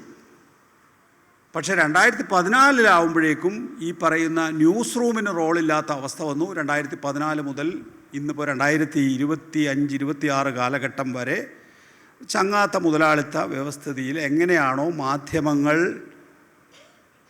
പിടിമുറുക്കേണ്ടത്, മാധ്യമങ്ങളെ എങ്ങനെയാണോ പിടിമുറുക്കേണ്ടത്, ആ നിലയിലാണ് പോകുന്നത്. അവിടെയാണ് നേരത്തെ പറഞ്ഞ ന്യൂസ് റൂമിൻ്റെ റോൾ ഇല്ലാതാകുന്നു, മാധ്യമപ്രവർത്തകൻ്റെ റോൾ ഇല്ലാതാകുന്നു. ഇപ്പം താഴെന്ന് മുകളിലോട്ടേ വന്നാൽ ഞാൻ നേരത്തെ പറഞ്ഞ ഈ പറയുന്ന മൈക്ക് പിടിച്ച, ഞാനിങ്ങനെ അതിന് പറയാം, അതായത് നെഞ്ചിൽ ചേർത്ത് പിടിച്ച മൈക്കിലൂടെ പറയുന്ന കാര്യങ്ങൾ, അതാണ് ഒരു ജേർണലിസ്റ്റിൻ്റെ വീര്യം മുഴുവൻ തെളിയിക്കുന്നത് എന്ന് പറയുന്നത്. ഇതിലൂടെ ഇങ്ങനെ ഒരു പൊസിഷനിൽ നിങ്ങൾ മൈക്ക് പിടിച്ചാൽ നിങ്ങൾക്ക് പിന്നെ ഒരു കള്ളവും പറയാൻ കഴിയില്ല. നിന്റെ അച്ഛനാണ് എതിർപക്ഷത്തെങ്കിൽ പോലും ഒരു കള്ളവും പറയാൻ കഴിയില്ല ഇങ്ങനെ മൈക്ക് ചേർത്ത് പിടിച്ചാൽ. ഇത് നെഞ്ചാണ്, ചങ്കാണ്. ഇങ്ങനെ പിടിച്ചാൽ പിന്നെ ഒന്നും മാറ്റി പറയാൻ കഴിയില്ല. ഈ ഒരു റിപ്പോർട്ടർ എന്ന് പറയുന്ന പ്രസ്ഥാനം മാത്രമല്ല, ഇപ്പം എനിക്ക് തോന്നുന്ന കാര്യങ്ങൾ വിളിച്ചു പറയുക എന്നുള്ള നിലയിലല്ല. എനിക്ക് തൊട്ട് മുകളിലൊരു ബ്യൂറോ ഉണ്ട്, ബ്യൂറോയുടെ ചീഫുണ്ട്. അതിനു മുകളിൽ ഒരു ന്യൂസ് ഡെസ്ക് ഉണ്ട്, അതിനു മുകളിലൊരു എഡിറ്റോറിയൽ ഉണ്ട്, അതിനു മുകളിലൊരു എഡിറ്ററോ എഡിറ്റർ ഇൻ ചീഫോ ഉണ്ട്. അപ്പോൾ നമ്മൾ വിചാരിക്കും ഈ റിപ്പോർട്ടർമാർ അവർക്ക് വായിൽ തോന്നിയ കാര്യങ്ങളാണ് ദൃശ്യമാധ്യമങ്ങളിലൂടെ വിളിച്ചു പറയുന്നത്. ഒട്ടുമല്ല. ഒരു വാക്കുപോലും മാറിപ്പോകാതെ പറയണം എന്ന് നിഷ്കർഷിക്കും എഡിറ്റോറിയൽ എപ്പോഴും. അങ്ങനെ മാറി പറഞ്ഞാൽ ആ പറഞ്ഞ ആൾ പിന്നെ അവിടെ ഉണ്ടാവണോ വേണ്ടിയോ എന്നുള്ള കാര്യം എന്ന് വെച്ചാൽ അത്രക്ക് എന്താ പറയുക, നമ്മൾ വളരെ കഠിനവ്രതത്തോടുകൂടി ഈ പറയുന്ന കാര്യങ്ങൾ പൂർണ്ണ ബോധ്യത്തോടുകൂടിയാണ് എന്ന് ഉറപ്പിച്ചു കഴിഞ്ഞു കഴിഞ്ഞാൽ പിന്നെ പറയുന്നതിനൊന്നും യാതൊരു നിയന്ത്രണമില്ല. അവിടെയാണ് നമ്മൾ ഈ മസ്തകത്തിലടിക്കണടാ എന്ന് പറയാൻ. മസ്തകത്തിലടിക്കണം. അത് PK കുഞ്ഞാലിക്കുട്ടിയാണെങ്കിലും പിന്നീട് ഇങ്ങോട്ട് വന്നിട്ടുള്ള ഏത് വിഷയത്തിലാണെങ്കിലും അങ്ങനെ അടിച്ചത് കൊണ്ടാണ് കേരളത്തിൽ ദൃശ്യമാധ്യമങ്ങളും വാർത്താ ചാനലുകളും ഉണ്ടായിട്ടുള്ളത് എന്നുള്ളതാണ്. അതുകൊണ്ട് പല കാര്യങ്ങളിലും മാറ്റം ഉണ്ടായിട്ടുണ്ട് കേരളത്തിൽ. മാധ്യമരംഗത്ത് പല കാര്യങ്ങളിലും മാറ്റമുണ്ട്. അതിനനുസരിച്ച് ആ ഡൈനാമിക്സിലേക്ക് അച്ചടി മാധ്യമങ്ങളെ മാറ്റാൻ സാധിച്ചിട്ടുണ്ട്. പക്ഷേ അത്ഭുതപ്പെടുത്തുന്ന, ഞെട്ടിക്കുന്ന മറ്റൊരു കാര്യമെന്ന് പറയുന്നത് ഈ ഒരു വേഗതയുണ്ടല്ലോ. അതായത് മാധ്യമരംഗത്തെ ഒരു ഡൈനാമിക്സ് ചേഞ്ച് ചെയ്ത വേഗതയുണ്ടല്ലോ, അതിനേക്കാൾ വേഗതയിലാണ് എല്ലാവരും പത്തി മടക്കിയത് എന്നുള്ളതാണ്. ഇപ്പോൾ റിപ്പോർട്ടർ എന്ന് പറയുന്നത്, ബ്യൂറോ എന്ന് പറയുന്നത്, ബ്യൂറോ ചീഫ് എന്ന് പറയുന്നത്, ന്യൂസ് ഡെസ്ക് എന്ന് പറയുന്നത്, എഡിറ്റോറിയൽ എന്ന് പറയുന്നത്, എഡിറ്റർ ഇൻ ചീഫ് എന്ന് പറയുന്നത് ഒറ്റയടിക്ക് എന്തിനൊക്കെയോ വഴിപ്പെട്ടു എന്നുള്ളതാണ് നമ്മൾ ഇന്ന് കാണുന്ന യാഥാർത്ഥ്യം. ഇതിപ്പോൾ ഞാൻ മാറിയതിന് ശേഷം സംഭവിച്ച കാര്യങ്ങളൊന്നുമല്ല. ഞാൻ ഉൾപ്പെടെയുള്ളവർ ഇതിൽ പ്രതികളാണ്. അവിടെ പ്രധാന ഘടകം എന്ന് പറയുന്നത് ഭരണകൂടമാണ്. അത് ഒരു ഏകമത ഭരണകൂടം ഉണ്ടാകുന്നു എന്ന് പറയുമ്പോൾ അത് നമ്മളെ സംബന്ധിച്ചിടത്തോളം എല്ലാ മേഖലയെയും ബാധിക്കും എന്നുള്ളതാണ്. നമുക്ക് ജുഡീഷ്യറിയെ എത്ര ഉദാഹരണങ്ങൾ എടുത്തു പറയാൻ സാധിക്കും. നമുക്ക് ലെജിസ്ലേച്ചറിന് പറയാം എത്ര ഉദാഹരണങ്ങൾ. എക്സിക്യൂട്ടീവ് പൂർണ്ണമായും ഏകാധിപത്യ പ്രവണതയിലേക്ക് പോയി. മാധ്യമങ്ങൾക്ക് ഈ പറയുന്ന രീതിയിൽ വളരെ വേഗത്തിൽ മാധ്യമങ്ങൾ ചുരുങ്ങിയില്ലാതായി. ഇവിടെ ശരത്ത് പറഞ്ഞ വർഗീയത എന്ന് പറയുന്നത്, നോക്കൂ, നമ്മളെപ്പോഴും വർഗീയത എന്ന് പറയുമ്പം വടക്കേ ഇന്ത്യയെക്കുറിച്ചൊക്കെ പറയും അല്ലേ. മതഭ്രാന്തന്മാരുടെ ആദ്യത്തെ നാട് ഏതാണെന്ന് ചോദിച്ചാൽ അത് കേരളമാണെന്ന് പറയും ഞാൻ.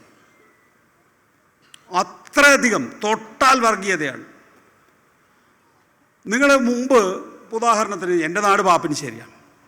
പാപ്പിനിശ്ശേരിയിൽ ജംഗ്ഷനിൽ ചെന്നിട്ട് ഈ കയ്യിൽ ഉറുക്ക് കെട്ടുന്ന, അല്ലെങ്കിൽ കയ്യിൽ ചരട് കെട്ടുന്ന, അല്ലെങ്കിൽ പിന്നെ മുഖത്ത് വെള്ളം തെളിച്ച് ഇങ്ങനെ ഈ പറയുന്ന അന്ധവിശ്വാസങ്ങളുണ്ടല്ലോ, അങ്ങനെ ഒരു സ്വാമി ഉണ്ടല്ലോ, അങ്ങനെ ഒരു തങ്ങളുണ്ടല്ലോ എന്ന് ചോദിച്ചാൽ പറയും അത് ഒരു 4 കിലോമീറ്റർ ഉള്ളോട്ട് പോയാൽ അവിടെ നിന്ന് നിങ്ങൾക്കൊരു പുഴ കടക്കാനുണ്ട്. പുഴ കടന്നിട്ട് പിന്നെ ഒരു 3 കിലോമീറ്റർ എന്ന് പറഞ്ഞിട്ടൊരു ദൂരെയുള്ള വഴി പറഞ്ഞുതരും.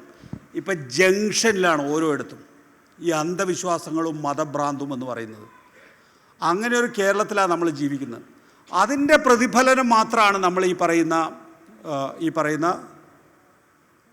സംഘടനകളുടെ കാര്യത്തിലായാലും ആ സംഘടനകളുടെ നേതാക്കളുടെ കാര്യത്തിലായാലും അവരുടെ പ്രസ്താവനകളുടെ കാര്യത്തിലായാലും നമ്മൾ കാണുന്നതെന്നുള്ളതാണ്.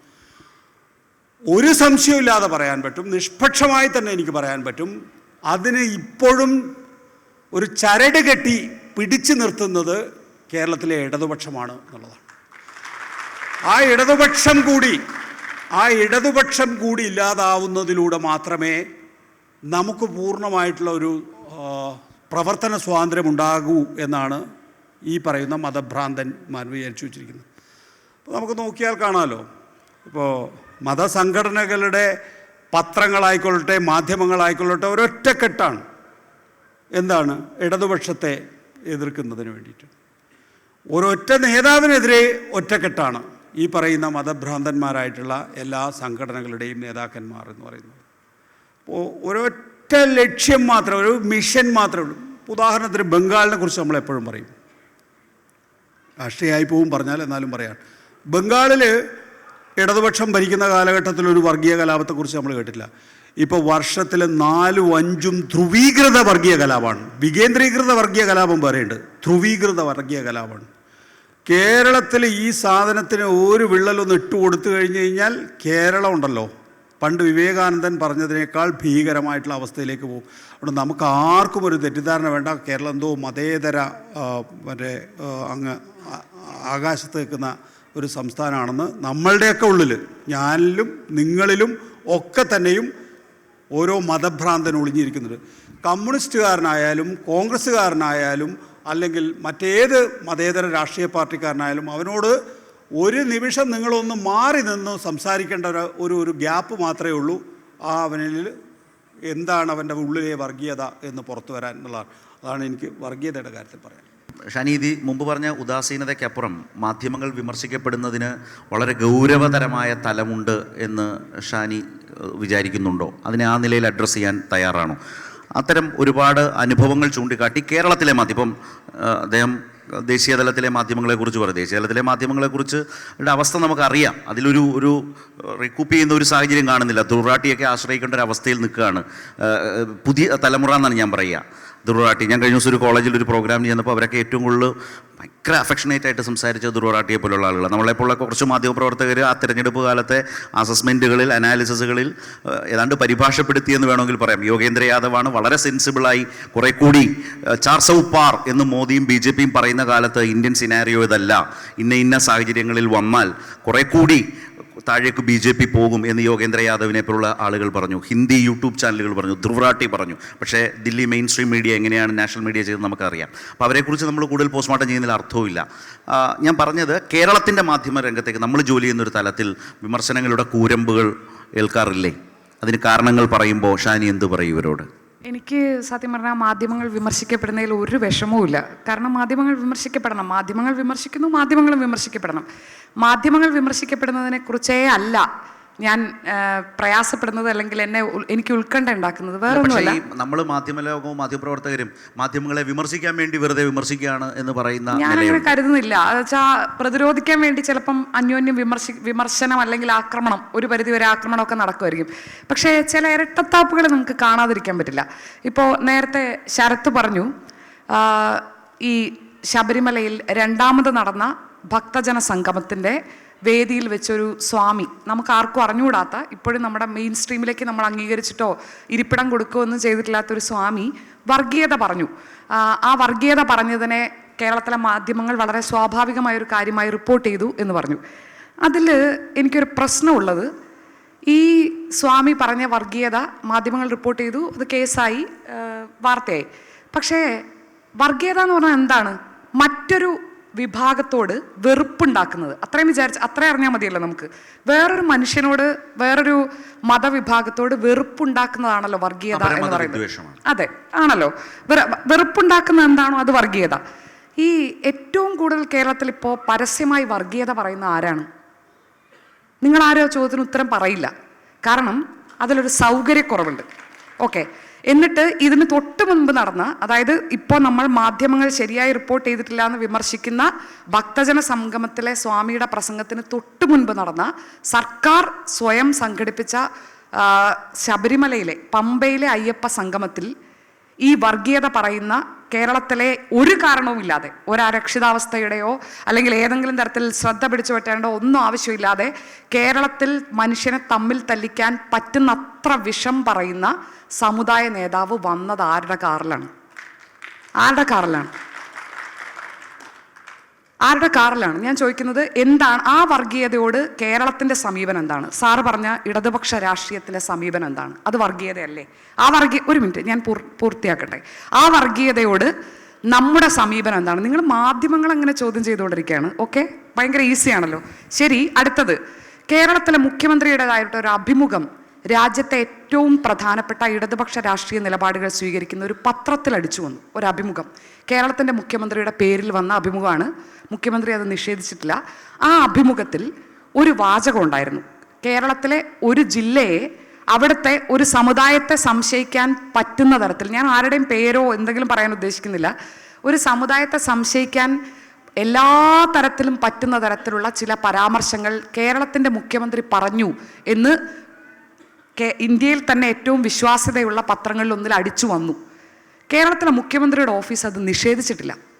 ആ വിവാദമാകുന്നത് വരെ അത് ഞാൻ പറഞ്ഞതല്ലാതെ, എന്തായാലും കേരളത്തിലെ മുഖ്യമന്ത്രിയുടെ ഒരു അഭിമുഖം ഒരു പത്രത്തിൽ അടിച്ചു വന്നാൽ മുഖ്യമന്ത്രി പറഞ്ഞത് തന്നെയാണോ പ്രസിദ്ധീകരിച്ചതെന്ന് നോക്കാൻ കേരളത്തിലെ മുഖ്യമന്ത്രിക്ക് ആളില്ല എന്ന് ഞാൻ വിചാരിക്കുന്നില്ല. കേരളത്തിലെ മുഖ്യമന്ത്രിയുടെ പ്രസ് സംവിധാനം എന്താണെന്ന് എനിക്ക് നന്നായിട്ടറിയാം. ഇവിടെ അത് ചോദ്യം ചെയ്യപ്പെട്ടില്ല, തിരുത്തപ്പെട്ടില്ല. ഞാൻ പറയാത്തതാണ് പറഞ്ഞതെന്ന് നിങ്ങൾ തിരുത്തു കൊടുക്കണം എന്ന് കേരളത്തിൻ്റെ മുഖ്യമന്ത്രി ആവശ്യപ്പെട്ടില്ല. പോട്ടെ, അത് കഴിഞ്ഞ് പത്രം വിശദീകരിച്ചു, വിവാദമായപ്പോൾ പത്രം വിശദീകരിച്ചു. അത് മുഖ്യമന്ത്രി പറഞ്ഞതല്ല, മുഖ്യമന്ത്രിയുടെ കൂടെ ഈ അഭിമുഖം ഏർപ്പാടാക്കി തന്ന ഒരു PR ഏജൻസി പറഞ്ഞതാണ്. കേരളത്തിലെ ജനങ്ങളെ മുഴുവൻ പ്രതിനിധീകരിക്കുന്ന നമ്മുടെ മുഖ്യമന്ത്രിയല്ലേ, ആ മുഖ്യമന്ത്രിയുടെ പേരിൽ അദ്ദേഹം പറയാത്ത ഒരു സമുദായത്തെയും ഒരു ജില്ലയെയും സംശയത്തിൽ, ഒരു പ്രദേശത്തെയും സംശയത്തിൽ നിർത്തുന്ന പരാമർശങ്ങൾ വന്നിട്ട് അതേത് PR ഏജൻസി എങ്ങനെ കൊടുത്തു, ആരാണ് ആ വാചകങ്ങളുടെ ഉപജ്ഞാതാവെന്ന് നിങ്ങൾക്ക് ആർക്കെങ്കിലും അറിയൂ? ഈ ഇരിക്കുന്ന ആർക്കെങ്കിലും അറിയാമോ? നമുക്കറിയാമോ? അറിയില്ല. അങ്ങനെ ആ വർഗീയതയോട് നമുക്ക് കുഴപ്പമില്ല. അപ്പോൾ വർഗീയത തരാതരം പോലെ ഇഷ്ടമുള്ളതുപോലെ പ്രയോഗിക്കുന്ന കാര്യത്തിൽ സത്യം പറഞ്ഞാൽ എനിക്ക് കേരളത്തിലെ ജനങ്ങളെ നല്ല വിശ്വാസമാണ് സർ. ഇത്രയും കുത്തിത്തിരിപ്പുകൾ ഉണ്ടായിട്ടും ഓരോ ദിവസവും വന്നു വീഴുന്ന ചൂണ്ടകളുടെ മുന്നിൽ അവർ പിടിച്ചു നിൽക്കുന്നുണ്ടല്ലോ. അവർക്കിപ്പോഴും ജാതിയും മതമല്ല എന്ന് നേരത്തെ പറഞ്ഞ പോലെ സഹോദരരെ പോലെയല്ല, അവർ സഹോദരങ്ങളായിട്ടാണ് നിൽക്കുന്നത് കേരളത്തിലെ ജനങ്ങൾ. പക്ഷേ എനിക്ക് കേരളത്തിലെ രാഷ്ട്രീയ നേതൃത്വത്തെ തീരെ വിശ്വാസമില്ല, സത്യമായിട്ടുമില്ല. ഓക്കെ, ഇതിൽ ഒരു ക്ലാരിഫിക്കേഷൻ നോക്കൂ. ഈ ഷാനി രണ്ടാമത് പറഞ്ഞ കാര്യം ദ ഹിന്ദു എന്ന് പറയുന്ന ദിനപത്രത്തിലാണ് ആ അഭിമുഖം അടിച്ചു വന്നിട്ടുള്ളത്. സ്വമേധയല്ല ദ ഹിന്ദു അതിന് ക്ലാരിഫിക്കേഷൻ കൊടുത്തിട്ടുള്ളത്. മുഖ്യമന്ത്രിയുടെ പ്രസ് സെക്രട്ടറി ആയ PM മനോജിൻ്റെ കത്തിൻ്റെ അടിസ്ഥാനത്തിലാണ് ദ ഹിന്ദു അതിന് റിപ്ലൈ കൊടുത്തിട്ടുള്ളത്. അത് വളരെ വ്യക്തമായിരുന്നു. അത് ആദ്യത്തെ ദിവസം വാർത്ത വരുന്നു. ആ വാർത്ത വന്ന സമയത്ത് ഒരു കത്ത് തയ്യാറാക്കാനൊക്കെയുള്ള സമയത്തിന് മുമ്പ് തന്നെ നമ്മൾ വാർത്ത അടിക്കുമല്ലോ. നമ്മുടെ ബ്രേക്കിംഗ് ടൈം എത്ര മണിക്കാണ്? 10 മണിയാണ്. രാവിലെ 10 മണിയാണ്. 10 മണിക്ക് ഈ വാർത്ത വരുന്നു. അതിന് ശേഷം തന്നെയാണ് PM മനോജിൻ്റെ കത്ത് പോയിട്ടുള്ളത്. PM മനോജിൻ്റെ കത്ത് ആദ്യം കിട്ടിയതിന് ശേഷമാണ് നമുക്ക് ഹിന്ദുവിൻ്റെ ക്ലാരിഫിക്കേഷൻ വരുന്നത്. അപ്പോൾ ആരും എവിടെയും ചോദ്യം ചെയ്യപ്പെട്ടിട്ടില്ല എന്നോ അല്ലെങ്കിൽ പത്രം സ്വമേധയാ തിരുത്തി എന്ന് പറയുന്നത് സ്വമേധയാ തിരുത്തി എന്നല്ല. അതാരാണ് ഈ പറയുന്ന നീക്കം ചെയ്ത പരാമർശം ഉണ്ടല്ലോ, വർഗീയത ധ്വനിപ്പിക്കുന്ന പരാമർശം, അതാരാണ് കൊടുത്തതെന്ന് നമുക്കറിയാമോ? ഇപ്പോൾ നോക്കൂ, അത് ഷാനി നമ്മളിപ്പം കേരളത്തിലെ എന്നല്ല എല്ലാ സംസ്ഥാനങ്ങളിലെയും മുഖ്യമന്ത്രിമാർ ഡൽഹിയിൽ വരുന്ന സമയത്ത് ആ ഒരു ഇൻ്റർവ്യൂ എന്ന് പറയുന്നത് ചിലപ്പോൾ അവർക്ക് നേരിട്ട് സാധ്യമല്ലെങ്കിൽ ഇപ്പോൾ ഒരു മുഖ്യമന്ത്രിയുടെ ഇൻ്റർവ്യൂ ഒരു നിർണായക ഘട്ടത്തിൽ വേണം എന്ന് തോന്നുകയാണെങ്കിൽ ഒരു ഏജൻസിയുടെ റോളൊക്കെ അവിടെ ഉണ്ടാകാം. അത് ഹിന്ദുവാണ് നോക്കേണ്ടത്. ഒരു മുഖ്യമന്ത്രിയുടെ വായിൽ നിന്ന് കേട്ടതാണോ കൊടുക്കേണ്ടത്, അതോ ഏജൻസി എഴുതി തരുന്ന കാര്യമാണോ കൊടുക്കേണ്ടത് എന്നുള്ളത് ഹിന്ദുവാണ് നോക്കേണ്ടത്. ഹിന്ദു അത് നോക്കുകയും ഹിന്ദുവിന് പറ്റിയ ഒരു അബദ്ധം ഈ പറയുന്ന ഏജൻസിയുടെ വാക്ക് കേട്ട് ആ വാർത്ത കൊടുത്തു എന്നുള്ളതാണ് എന്ന് വ്യക്തമാക്കുകയും ചെയ്തു. ശരി, അത്രയും ഞാൻ അംഗീകരിക്കുന്നു.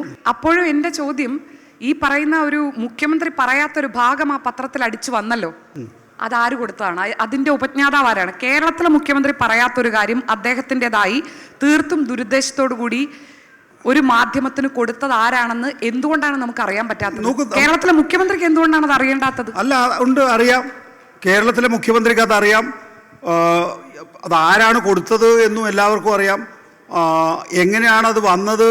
അത് അദ്ദേഹം വേറെ ഏതോ പത്രത്തിൽ വന്നു, അതാരും ശ്രദ്ധിക്കാത്തൊരു വാർത്ത ഉണ്ടായിരുന്നു, അതുകൂടി ഇതിൻ്റെ ഭാഗമാക്കി ചേർക്കണം എന്ന് ഇൻ്റർവ്യൂവിൻ്റെ ഒരു ഫോർമാറ്റ് വരുന്ന സമയത്ത് മൂപ്പര് എഴുതി കൊടുത്തു എന്നാണ് പറയുന്നത്. നോക്കൂ, ഇവിടെ ഇതിനകത്ത് ഒരു തേർഡ് പാർട്ടി വന്നു എന്നുള്ളതാണോ ഷാനിയുടെ പരാതി? അല്ല, എന്റെ പരാതി അതല്ല. ഏത് തേർഡ് പാർട്ടി ആണെങ്കിലും കേരളത്തിന്റെ മുഖ്യമന്ത്രി പറയാത്തൊരു വാചകം എഴുതി കൊടുത്തത് ആരാണ്, എന്തിനാണ്? അതാണ് എന്റെ ചോദ്യം. അല്ല, എനിക്ക് അതിനുള്ള ഉത്തരം കിട്ടിയാൽ മതി. അല്ല, കേരളം അതിപ്പോ അതല്ലല്ലോ ആദ്യം ഉന്നയിച്ച വിഷയം. അത് ചോദ്യം ചെയ്യപ്പെട്ടില്ല എന്നും സ്വമേധയാ ഹിന്ദു അത് തിരുത്തി വരുത്തി എന്നുള്ളതാണ്. ഞാനത് വളരെ വ്യക്തമായിട്ട് പറഞ്ഞു.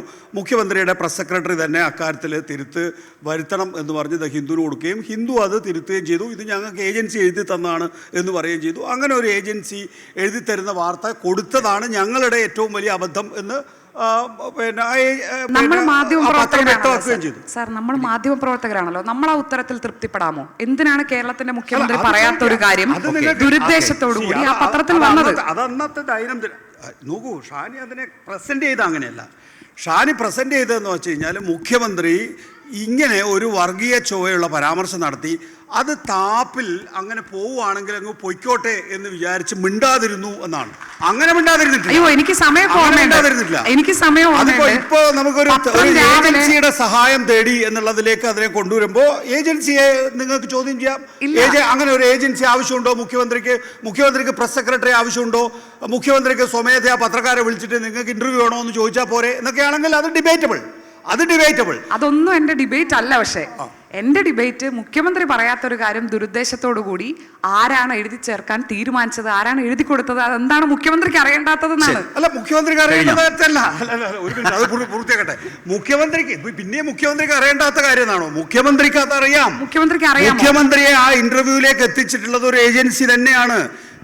ഡൽഹിയിലെ മാധ്യമ പ്രവർത്തകർക്ക് എല്ലാവർക്കും അറിയാം, കേരളത്തിൽ നിന്നല്ല ഏത് സംസ്ഥാനത്ത് നിന്നും മുഖ്യമന്ത്രി വന്നാൽ ആ മുഖ്യമന്ത്രിക്ക് ഒരു അഭിമുഖം ആ സമയത്ത് ഏതെങ്കിലും ഒരു പത്രക്കാർക്ക് വേണമെങ്കിൽ അല്ലെങ്കിൽ മുഖ്യമന്ത്രിക്ക് സംസാരിക്കണമെങ്കിൽ അതിനെ പരസ്പരം ബന്ധിപ്പിക്കാൻ ഏജൻസികളുണ്ട്. അങ്ങനെ പ്രസ് റിലീസുകൾ കൊടുക്കുന്ന ഏജൻസികളുണ്ട്, അതുപോലെ ഇൻ്റർവ്യൂവിന് സഹായിക്കുന്ന ഏജൻസികളുണ്ട്. അത് വേണോ എന്നുള്ളത് വേറൊരു ചോദ്യമാണ്. പക്ഷേ ഇതുമായിട്ട് ബന്ധിപ്പിക്കരുത്. എന്ന് വെച്ചാൽ മുഖ്യമന്ത്രി ആ താപ്പിൽ ഒരു വർഗീയത അതിൽ കൂടെ കടന്നു പോയിട്ടുണ്ടെങ്കിൽ മിണ്ടാതിരുന്നു എന്ന് പറയുന്നത് ഇതുമായിട്ട് ബന്ധിപ്പിക്കരുത് എന്നുള്ള. പിന്നെ SNDP യോഗം ജനറൽ സെക്രട്ടറി വെള്ളാപ്പള്ളി നടേശനേക്കാൾ നോക്കൂ, SNDP യോഗത്തിൻ്റെ ജനറൽ സെക്രട്ടറി വെള്ളാപ്പള്ളി നടേശൻ ഇവിടെ നാട്ടിൽ നടന്ന് പറയുന്ന കാര്യങ്ങൾക്കൊന്നും മുഖ്യമന്ത്രി ഉത്തരവാദിയല്ല. മുഖ്യമന്ത്രിയുടെ കാറിലല്ല, മുഖ്യമന്ത്രി ഇരിക്കുന്ന വേദിയിൽ തന്നെ പോയില്ലേ? പിന്നെ ഇതിലെ മുഖ്യമന്ത്രിയുടെ കാർ എന്ന് പറയുന്നത് കേരളത്തിന്റെ മുഖ്യമന്ത്രിയുടെ കാറിൽ ഒരാൾ സഞ്ചരിക്കുന്നതും വേദിയിൽ മറ്റൊരാൾ ഇരിക്കുന്നതും ഒരുപോലെ അല്ല. ആയിക്കോട്ടെ. ഇനി നമ്മൾ ഒരു ഇപ്പോൾ ഉദാഹരണത്തിന് SNDP യോഗം എന്ന് പറയുന്ന സംഘടന, NSS എന്ന് പറയുന്ന സംഘടന, അതുപോലെ സമസ്ത എന്ന് പറയുന്ന സംഘടന, അതുപോലെ തന്നെ കത്തോലിക്ക സഭ, ഇവർക്കൊക്കെ കേരളത്തിലൊരു പ്രധാനപ്പെട്ട റോളുണ്ട്. അതിൻ്റെയൊക്കെ നേതൃത്വത്തിൽ ഇരിക്കുന്നവർ കേരളത്തിൽ വളരെ പ്രധാനപ്പെട്ട വാർത്താ എന്താ പറയേണ്ടത് അവർ വളരെ പ്രധാനപ്പെട്ട ആളുകളാണ്. അവരെ ഇപ്പോൾ മുഖ്യമന്ത്രി ഏതെങ്കിലും ഒരു ദിവസം ഒരു നേരം കാറിൽ കയറ്റി എന്ന് പറയുന്നത് നിങ്ങൾ ഡിബേറ്റ് ചെയ്തോളൂ, അതിനകത്തും പ്രശ്നമില്ല. പക്ഷേ SNDP യോഗം എന്ന് പറയുന്ന സംഘടനയുടെ റോൾ എന്ന് പറയുന്നത് കേരളത്തിൽ വളരെ പ്രധാനപ്പെട്ടതാണ്. അതുകൊണ്ടാണ് കേരളത്തിലെ ഈ നവോത്ഥാന സമിതി ഉണ്ടായ സമയത്ത് SNDP യോഗം ജനറൽ സെക്രട്ടറിയുടെ അതിൻ്റെ തലപ്പത്തിരുത്തിയത് എന്ന് നമുക്ക് കാണാൻ സാധിക്കും. ഇപ്പോൾ പല വേദികളിലും ഇപ്പോൾ സമസ്ത ഇരിക്കുന്ന വേദി നമുക്കറിയാം. സമസ്ത ഇരിക്കുന്ന വേദി തന്നെ എങ്ങനെ ഇരിക്കണം എന്നുള്ളത് അവരാണ് നിശ്ചയിക്കുക.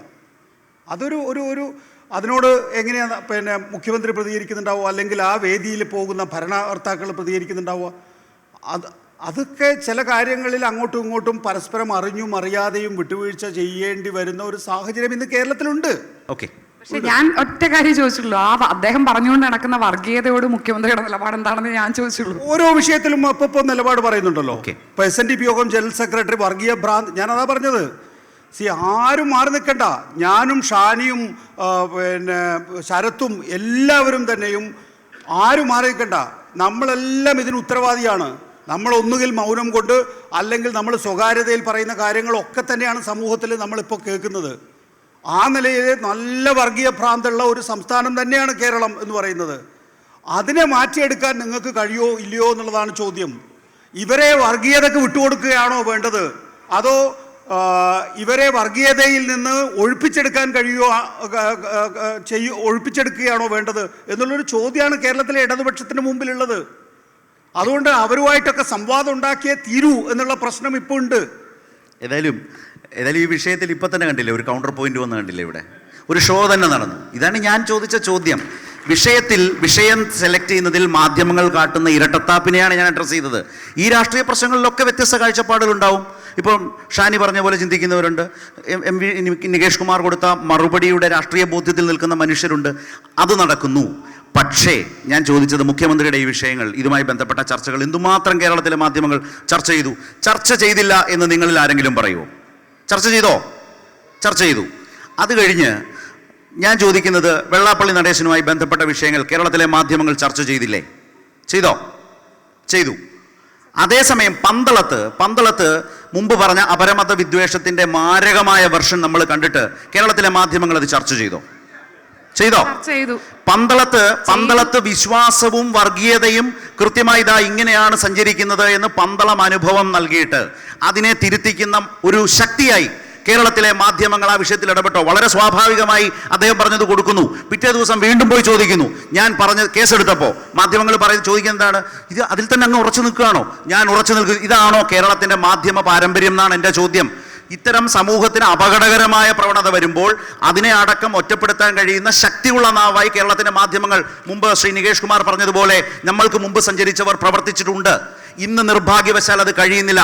വളരെ സ്വാഭാവികമായി ഉത്തരേന്ത്യയിൽ കാണുന്ന പോലുള്ള ഇത്തരം കൊടിയ വർഗീയ വിഷനാവുകളെ സാമാന്യവൽക്കരിക്കാൻ, പ്രതികരണങ്ങളാക്കാൻ കഴിയുന്നു.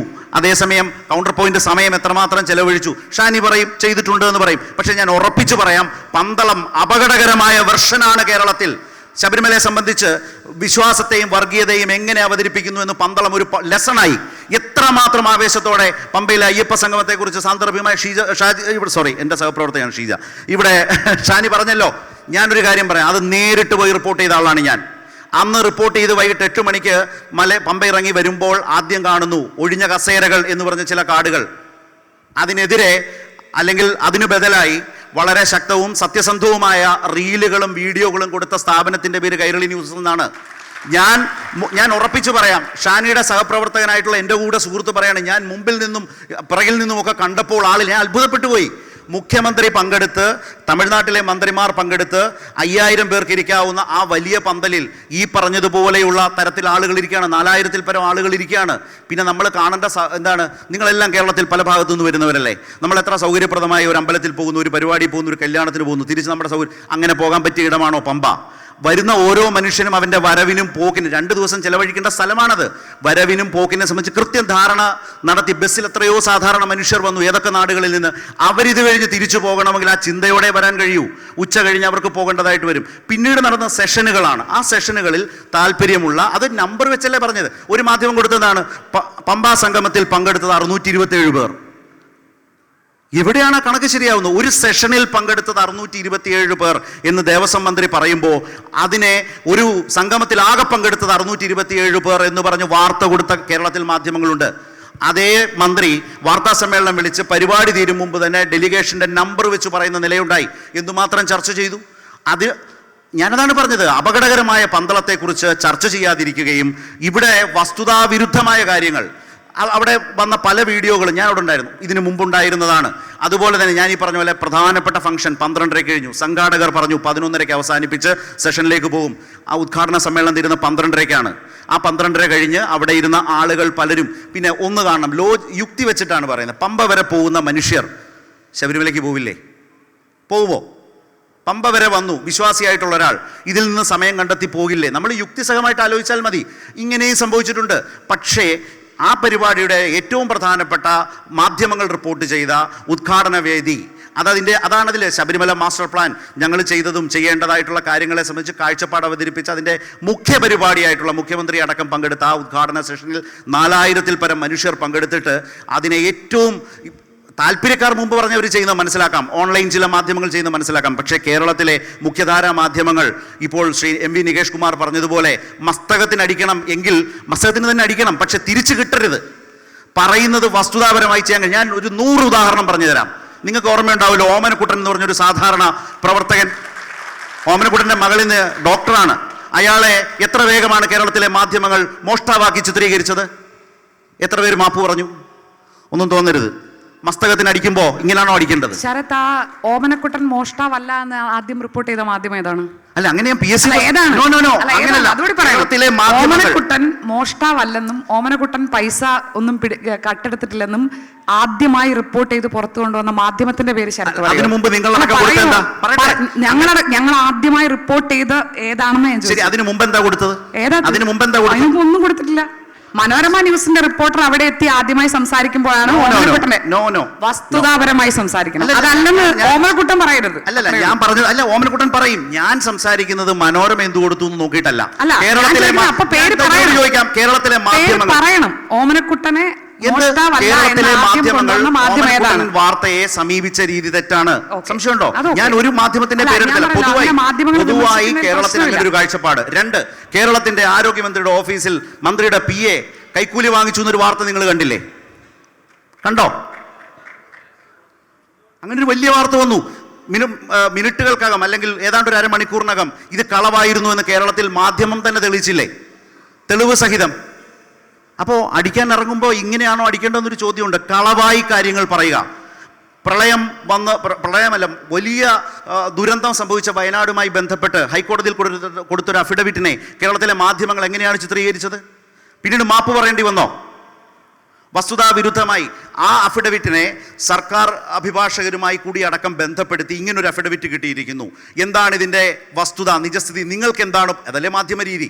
പകരം കയ്യിൽ കിട്ടിയത് വെച്ച് ഏറ്റവും കളവായ, ഏറ്റവും തെറ്റായ പ്രചാരണത്തിലേക്ക് കേരളത്തിലെ മാധ്യമങ്ങൾ പോകുമ്പോൾ അതിൽ വിശ്വാസ്യത നഷ്ടപ്പെടുന്നത് ഒരു മാധ്യമ സ്ഥാപനത്തിൻ്റെ അല്ല. എൻ്റെ കേസ് അതാണ്, മാധ്യമ സ്ഥാപനങ്ങളുടേതാണ്. മാധ്യമങ്ങളിലുള്ള വിശ്വാസം നഷ്ടപ്പെടുത്തും വിധത്തിലേക്ക് നിരവധിയായ ഉദാഹരണങ്ങൾ ഞാൻ ഇങ്ങനെ പറഞ്ഞു തരാം. ഇങ്ങനെ സംഭവിക്കുന്നു കേരളത്തിൽ എന്നാണ് ഞാൻ പറയാൻ ശ്രമിച്ചത്. അയ്യപ്പ സംഗമത്തിൻ്റെ കാര്യത്തിൽ റിപ്പോർട്ട് ചെയ്ത മുഖ്യധാരാ മാധ്യമങ്ങൾ അതിൽ ഇങ്ങനൊരു നറേറ്റീവ് സൃഷ്ടിക്കാനാണ് വലിയ താല്പര്യം കാണിച്ചത്. അതിൻ്റെ യഥാർത്ഥ ക്രക്സ് എന്താണ്? നിങ്ങളിത് ചെയ്തോളൂ. പകരം അതിനോടൊപ്പം ഇത് പറയണ്ടേ, ഇവിടെ നടന്നതിൻ്റെ ഉദ്ദേശം ഇതാണ്, അല്ലാതെ ഇത് ഒരു സമുദായ നേതാവിനെ കൊണ്ടിരുത്താൻ വേണ്ടി നടത്തിയ പരിപാടി എന്ന നിലയിലുള്ള വിമർശനം പറയുമ്പോൾ തന്നെ ഇതിലൂടെ സർക്കാർ ഉദ്ദേശിക്കുന്നത് ഇതാണ്, ഇങ്ങനൊരു സാധ്യതയുണ്ട്. ഇത് ശബരിമലയെ സംബന്ധിച്ച് പിറ്റേ ദിവസം ഞാൻ ശ്രദ്ധിച്ചു, കേരളത്തിലൊരു മുഖ്യധാരാ മാധ്യമത്തിൻ്റെ പ്രധാനപ്പെട്ട ലേഖകൻ രാവിലെ പങ്കെടുക്കുകയാണ്. ഒരു വരിയിൽ പോലും അതിനെ, ആ പരിപാടിയെ ഒന്ന് പരിശോധിക്കാനോ നിരീക്ഷിക്കാനോ തയ്യാറായിട്ടില്ല.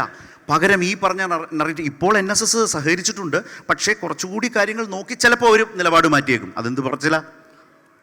ഇങ്ങനെ അതിലുമൊക്കെ നെഗറ്റീവ് ഷെയ്ഡ്സ് കാണുക. അതിലൊരു പോയിന്റ് ശരത്, ഒരു മിനിറ്റ് ഞാൻ കംപ്ലീറ്റ്. അപ്പോൾ ഇങ്ങനത്തെ ഒരു മാധ്യമ രീതി കാണുമ്പോൾ ഉറപ്പായും ഇവരെന്താണ് ഈ പറയുന്നതെന്ന് നിശ്ചയമായി വിമർശിക്കണം. ഈ അപകടങ്ങൾ ഉണ്ടെങ്കിൽ ചൂണ്ടിക്കാട്ടണം. പക്ഷേ അതിൻ്റെ കൂടി സാധ്യതകളെ പറയാതിരിക്കരുത്. അതുപോലെ വികസനത്തിൻ്റെ സ്ട്രൈക്ക് റേറ്റ്, ഇന്ന് രാജ്യത്ത് തന്നെ ഏറ്റവും ശക്തമായിട്ടുള്ളൊരു സംസ്ഥാനമല്ലേ കേരളം?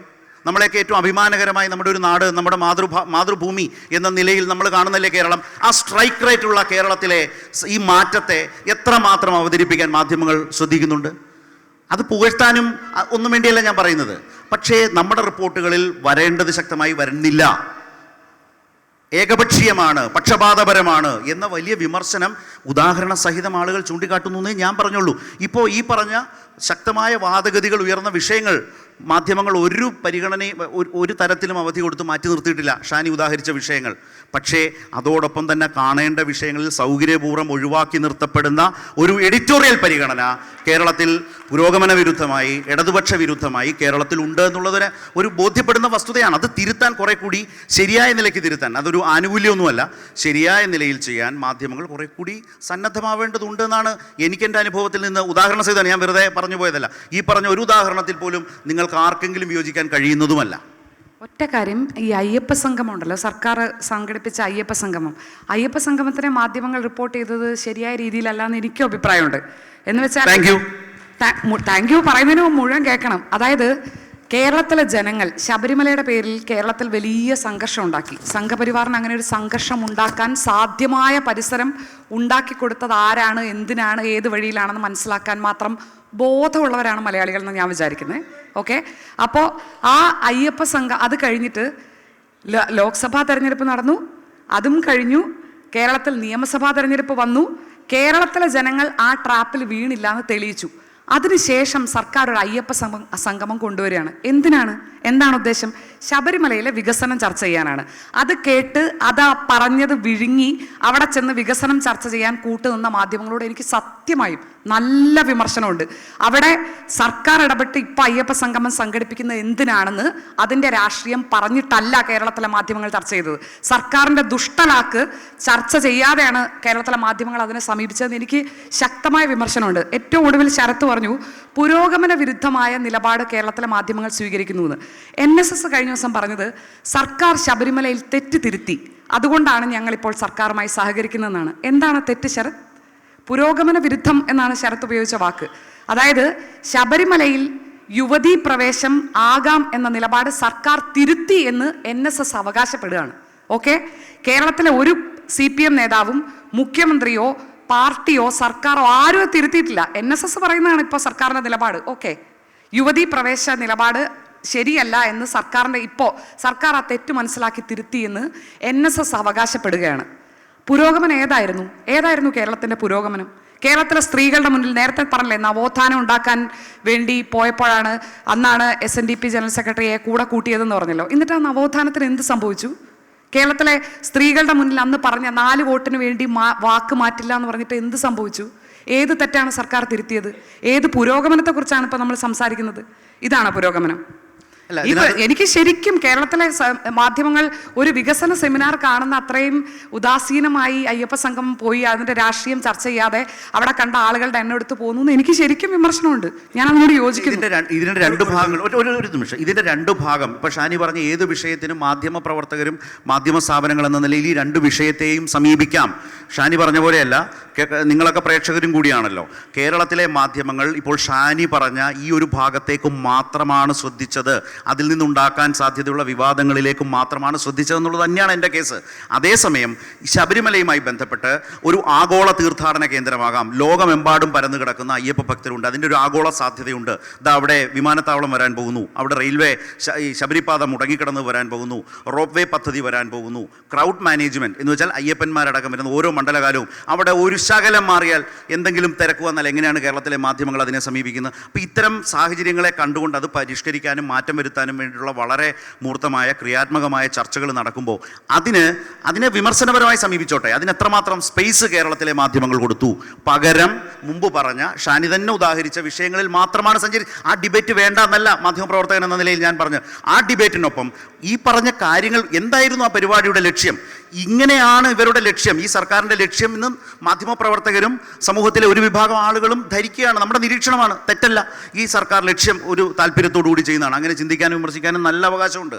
പക്ഷേ അതിൻ്റെ ഉദ്ദേശ ലക്ഷ്യങ്ങൾ കൃത്യമായി അവർ പറയുമ്പോൾ അതിനെയും അറ്റൻഡ് ചെയ്യണ്ടേ, അതിനെ അഡ്രസ്സ് ചെയ്യണ്ടേ, അതിലെ ശരിതെറ്റുകൾ പറയണ്ടേ, അതിലെ വിമർശനം മുന്നോട്ട് വെക്കണ്ടേ? പകരം അതങ്ങ് മാറ്റിവെച്ചേക്കുക. ഷാനി തന്നെ പറഞ്ഞല്ലോ, അത് മാറ്റിവെച്ചിട്ട് പകരം ഇതിലേക്ക് സഞ്ചരിക്കുക. ആ പ്രവണത മാധ്യമങ്ങൾക്ക് നല്ലതല്ല എന്ന് പറയും. രാഷ്ട്രീയ പാർട്ടികൾക്ക് പറ്റും, പ്രതിപക്ഷത്തിന് പറ്റും. പ്രതിപക്ഷത്തിൻ്റെ റോൾ അതാണ്, അവർ ചെയ്തോട്ടെ. അവർക്കതിൽ നിന്ന് എന്താണ് ബെനിഫിറ്റ് ഉണ്ടാകുന്നത് ആ ചർച്ചയിലേക്ക് അവർ കൊണ്ടുപോകും. പക്ഷേ മാധ്യമങ്ങൾ അങ്ങനെയല്ല ചെയ്യേണ്ടതെന്നേ ഞാൻ പറഞ്ഞുള്ളൂ. രണ്ട് കാര്യങ്ങളാണ് ഇവിടെ ചർച്ച ചെയ്തിട്ടുള്ളത്. ഒന്ന്, ഈ ഓമനക്കുട്ടൻ്റെ വിഷയത്തിൽ നോക്കൂ ഷാനി, കേരളത്തിൽ ഞാൻ നേരത്തെ ചൂണ്ടിക്കാണിച്ച ഒരു വിഷയം വളരെ ശക്തമായി നിലകൊള്ളുന്നുണ്ട്. ഇടതുപക്ഷത്തെ ഇല്ലായ്മ ചെയ്യുക. മാധ്യമ ലോകത്ത് നിന്നാണ് അതിൻ്റെ പ്രധാനപ്പെട്ട ചരടുവലി നടക്കുന്നത്. മലയാള മനോരമയാണ് അതിൻ്റെ ആണിക്കല്ല്.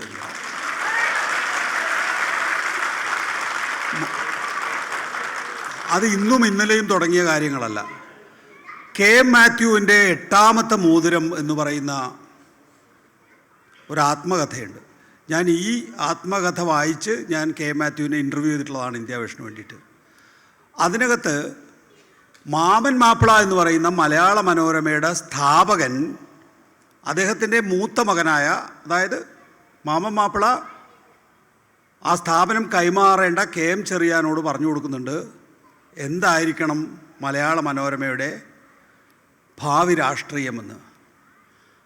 അതിനകത്ത് വളരെ വ്യക്തമായി പറയുന്നുണ്ട്, കമ്മ്യൂണിസ്റ്റ് പാർട്ടി എന്ന് പറയുന്നത് നമുക്കൊരിക്കലും അംഗീകരിക്കാൻ കഴിയാത്തതാണ്, അത് സർവനാശത്തിനാണ് എന്ന് പറയുന്നുണ്ട്. അതും പോട്ടെ, KM മാത്യു എങ്ങനെയാണ് എഡിറ്റോറിയൽ വിഭാവനം ചെയ്തത് എന്ന് പറയുന്നുണ്ട്. ഇത് എങ്ങനെയാണ് നമ്മുടെ സമൂഹത്തിന് ദോഷകരമാകുന്നത് കമ്മ്യൂണിസ്റ്റ് പാർട്ടി എന്ന്. അതുകൊണ്ട് നമ്മൾ ഓരോ ദിവസം കഴിയും തോറും ഇതിനെതിരായിട്ടുള്ള എതിർപ്പ് ശക്തിപ്പെടുത്തണമെന്ന്.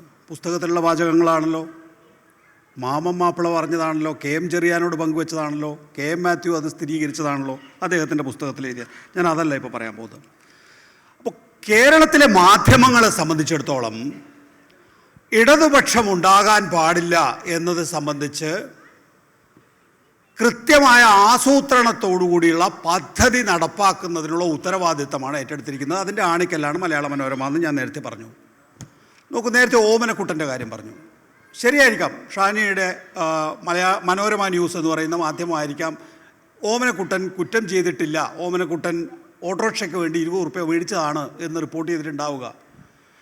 പക്ഷെ ആ മാധ്യമങ്ങളുടെ വെമ്പലുണ്ടല്ലോ, ഒരു CPM-കാരനെ കിട്ടി 20 ഉറുപ്പ്യക്കാണെങ്കിൽ 20 ഉറുപ്പ്യക്ക് എന്ന് പറയുന്ന ആ വെമ്പലാണ് യഥാർത്ഥത്തിൽ ഈ പറയുന്ന ഓമനക്കുട്ടനിലൂടെ പുറത്തു വന്നിരിക്കുന്നത്.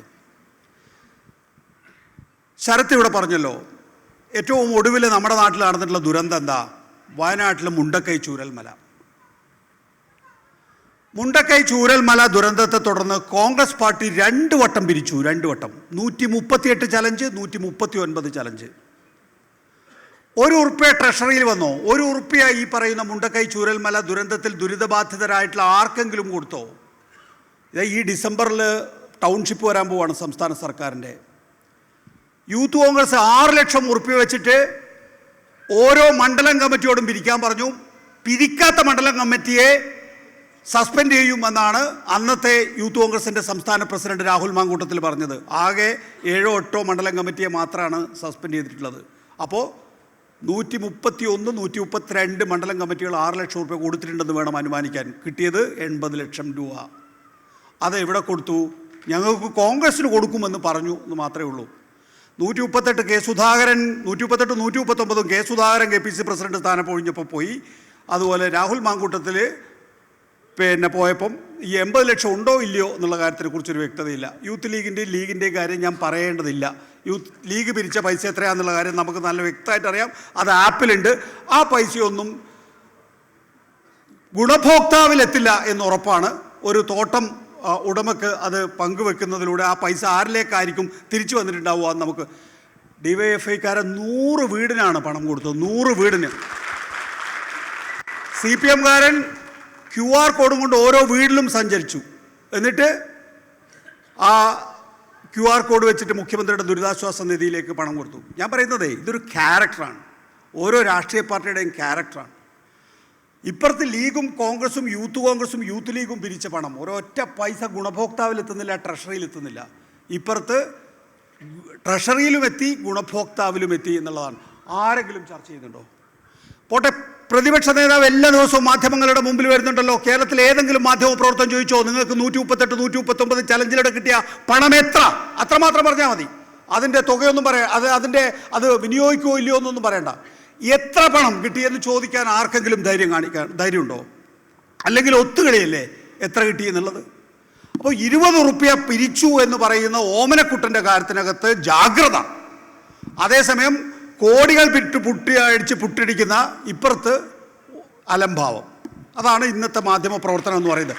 ഞാൻ ഇത്രയൊന്നും മാധ്യമ പ്രവർത്തനത്തിന് വിമർശിക്കണം എന്ന് വിചാരിച്ച ആളല്ല, മനോരമയും വിമർശിക്കണം എന്നാണ്. പക്ഷേ ഇങ്ങോട്ടേക്ക് കൊണ്ടുതരുമ്പോൾ പിന്നെ അങ്ങോട്ടും കൊടുക്കണമല്ലോ. രണ്ടാമത്തെ കാര്യം,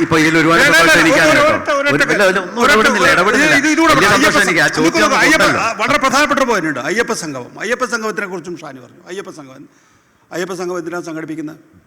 3 അജണ്ടയാണ്, 3 സമിറ്റാണ് അയ്യപ്പ സംഗമത്തിൽ നടന്നിട്ടുള്ളത്. അതിലൊന്നും വിശ്വാസ പ്രമാണവുമായി ബന്ധപ്പെട്ട കാര്യമല്ല. ശബരിമല എന്ന് പറയുന്നത് മധുരയുടെയും തിരുപ്പതിയുടെയും മോഡലിൽ, അതായത് മാതൃകയിൽ ഒരു അന്താരാഷ്ട്ര തീർത്ഥാടന കേന്ദ്രമാക്കുക എന്നുള്ള നിലയിലാണ് അയ്യപ്പ സംഗമം സംഘടിപ്പിച്ചിട്ടുള്ളത്. അവിടെ തീരുന്നില്ല. നോക്കൂ, ഇവിടെ ഷാനി ചോദിച്ച വേറൊരു കാര്യമുണ്ട്. ഇപ്പോൾ എങ്ങനെയാ തിരുത്തി എന്ന് സുകുമാരൻ നായർ പറഞ്ഞു എന്നാണ്. സുകുമാരൻ നായരുടെ ഇന്റർവ്യൂകൾ സുകുമാരൻ നായർ ഞാൻ പറഞ്ഞിട്ടില്ല, NSS വൈസ് പ്രസിഡന്റ് പറഞ്ഞു, ഞങ്ങൾ റിപ്പോർട്ട് ചെയ്താണ്. ആയിക്കോട്ടെ, അതെനിക്കറിയില്ല. സുകുമാരൻ നായരാണല്ലോ NSSന്റെ മുഖം. NSSന്റെ മുഖമായിട്ടുള്ള സുകുമാരൻ നായർ പറയുന്നത് ഇപ്പോൾ ഗവൺമെന്റിന് വേണമെങ്കിൽ യുവതീ പ്രവേശം സാധ്യമാകുമായിരുന്നു, പക്ഷേ യുവതികളെ കയറ്റുന്നില്ല എന്നാണ്. എങ്ങനെയാ ഗവൺമെന്റിനെ സംബന്ധിച്ച്? ഗവൺമെന്റാണോ അങ്ങോട്ട് കയറ്റിയത്? അല്ല. 2, ഇപ്പൊ യുവതികളെ കയറ്റാൻ കഴിയില്ല അവിടെ. എന്തുകൊണ്ടാ? ശബരിമല വിധി, 5 അംഗ ബെഞ്ചിന്റെ വിധിയുണ്ട്. അന്ന് രഞ്ജൻ ഗൊഗോയ് എന്ന് പറയുന്ന ചീഫ് ജസ്റ്റിസ് ഈ വിധി പുറപ്പെടുവിച്ചതിന് ശേഷം പിന്നീട് കേരളത്തിലും രാജ്യവ്യാപകമായും ഉയർന്നു വന്നിട്ടുള്ള അഭിപ്രായത്തിൻ്റെ അടിസ്ഥാനത്തിൽ, അല്ലെങ്കിൽ ആ നിലയിലുള്ള ഒരു ചർച്ചയുടെ അടിസ്ഥാനത്തിൽ അദ്ദേഹം 5 അംഗ ബെഞ്ചിൽ നിന്ന് 7 അംഗ ബെഞ്ചിലേക്ക് കൊടുത്തു. അപ്പോൾ സ്വാഭാവികമായിട്ടും ആ വിധിയിൽ നിന്ന് മറ്റൊരു വിധിയിലേക്ക് സുപ്രീം കോടതി പോകുന്ന സാഹചര്യത്തിൽ ഒരു ഗവൺമെൻറ്റിനും 5 അംഗ ബെഞ്ചിൻ്റെ വിധി നടപ്പാക്കാൻ സാധിക്കില്ല. എനിക്കറിയില്ല ഗവൺമെൻറ് ഏതെങ്കിലും തരത്തിൽ അതുമായി ബന്ധപ്പെട്ട ഒരു നിലപാട് ഇതുവരെ വ്യക്തമാക്കിയിട്ടുണ്ടോ എന്ന്. ഗവൺമെൻറ് ഇതിനകം പറഞ്ഞതായി ഞാൻ മാധ്യമങ്ങളിലൂടെ അറിഞ്ഞിട്ടുള്ള ഒരു കാര്യം എന്ന് പറയുന്നത്, സുപ്രീം കോടതി ഇനി ചോദിക്കുന്ന സമയത്ത് അഫിഡവിറ്റ് കൊടുക്കുമെന്നാണ്. ആ അഫിഡവിറ്റ് വരുന്നതിന് മുമ്പ് നമ്മൾ NSSന്റെ വൈസ് പ്രസിഡന്റിനെ കോട്ട് ചെയ്തിട്ട് സർക്കാർ തിരുത്തി എന്നുള്ള നിലപാടെടുക്കേണ്ട കാര്യം തിരിക്കുന്നു. നമ്മൾ എന്തിനാണ് ആ നിലയിലുള്ള അസ്വസ്ഥത ഇവിടെ ഉണ്ടാക്കുന്നത്? അസ്വസ്ഥത ഉണ്ടാക്കുന്നത് എന്തിനാണ് എന്നുള്ള ചോദ്യത്തിന് വളരെ കൃത്യമായ ഉത്തരവുണ്ട്. BJPയുടെ പഴയ സംസ്ഥാന പ്രസിഡന്റ് PS ശ്രീധരൻപിള്ള എന്ന ആൾ പറഞ്ഞത് ഇത് ഗോൾഡൻ ഓപ്പർച്യൂണിറ്റി എന്നാണ്. എന്തിനാണ് ഗോൾഡൻ ഓപ്പർച്യൂണിറ്റി? ഈ കേരളത്തെ കുരുതിക്കളമാക്കാനുള്ള ഗോൾഡൻ ഓപ്പർച്യൂണിറ്റിയാണ് BJP നോക്കി നടക്കുന്നത്. അവിടെയാണ് നമ്മൾ പോയിട്ട് ഇതിനൊക്കെ വളം വെച്ചു കൊടുക്കേണ്ടത്. കേരളം വളം വെച്ചു കൊടുക്കേണ്ടത്. ഞങ്ങൾ ഈ പറയുന്ന സ്ത്രീ പ്രവേശം നടത്തും, നടത്തില്ല, കോടതി അന്തിമമായ തീർപ്പ് കൽപ്പിക്കുന്നത് വരെ അക്കാര്യത്തിൽ ക്ഷമാപൂർവം കാര്യങ്ങൾ അവധാനതയോടുകൂടി കൈകാര്യം ചെയ്യാനുള്ള ഉത്തരവാദിത്തമുള്ള ഒരു സർക്കാരിനെ സംബന്ധിച്ചിടത്തോളം ഒരക്ഷരം അതുമായി ബന്ധപ്പെട്ട വിഷയത്തിൽ വേണ്ടില്ല.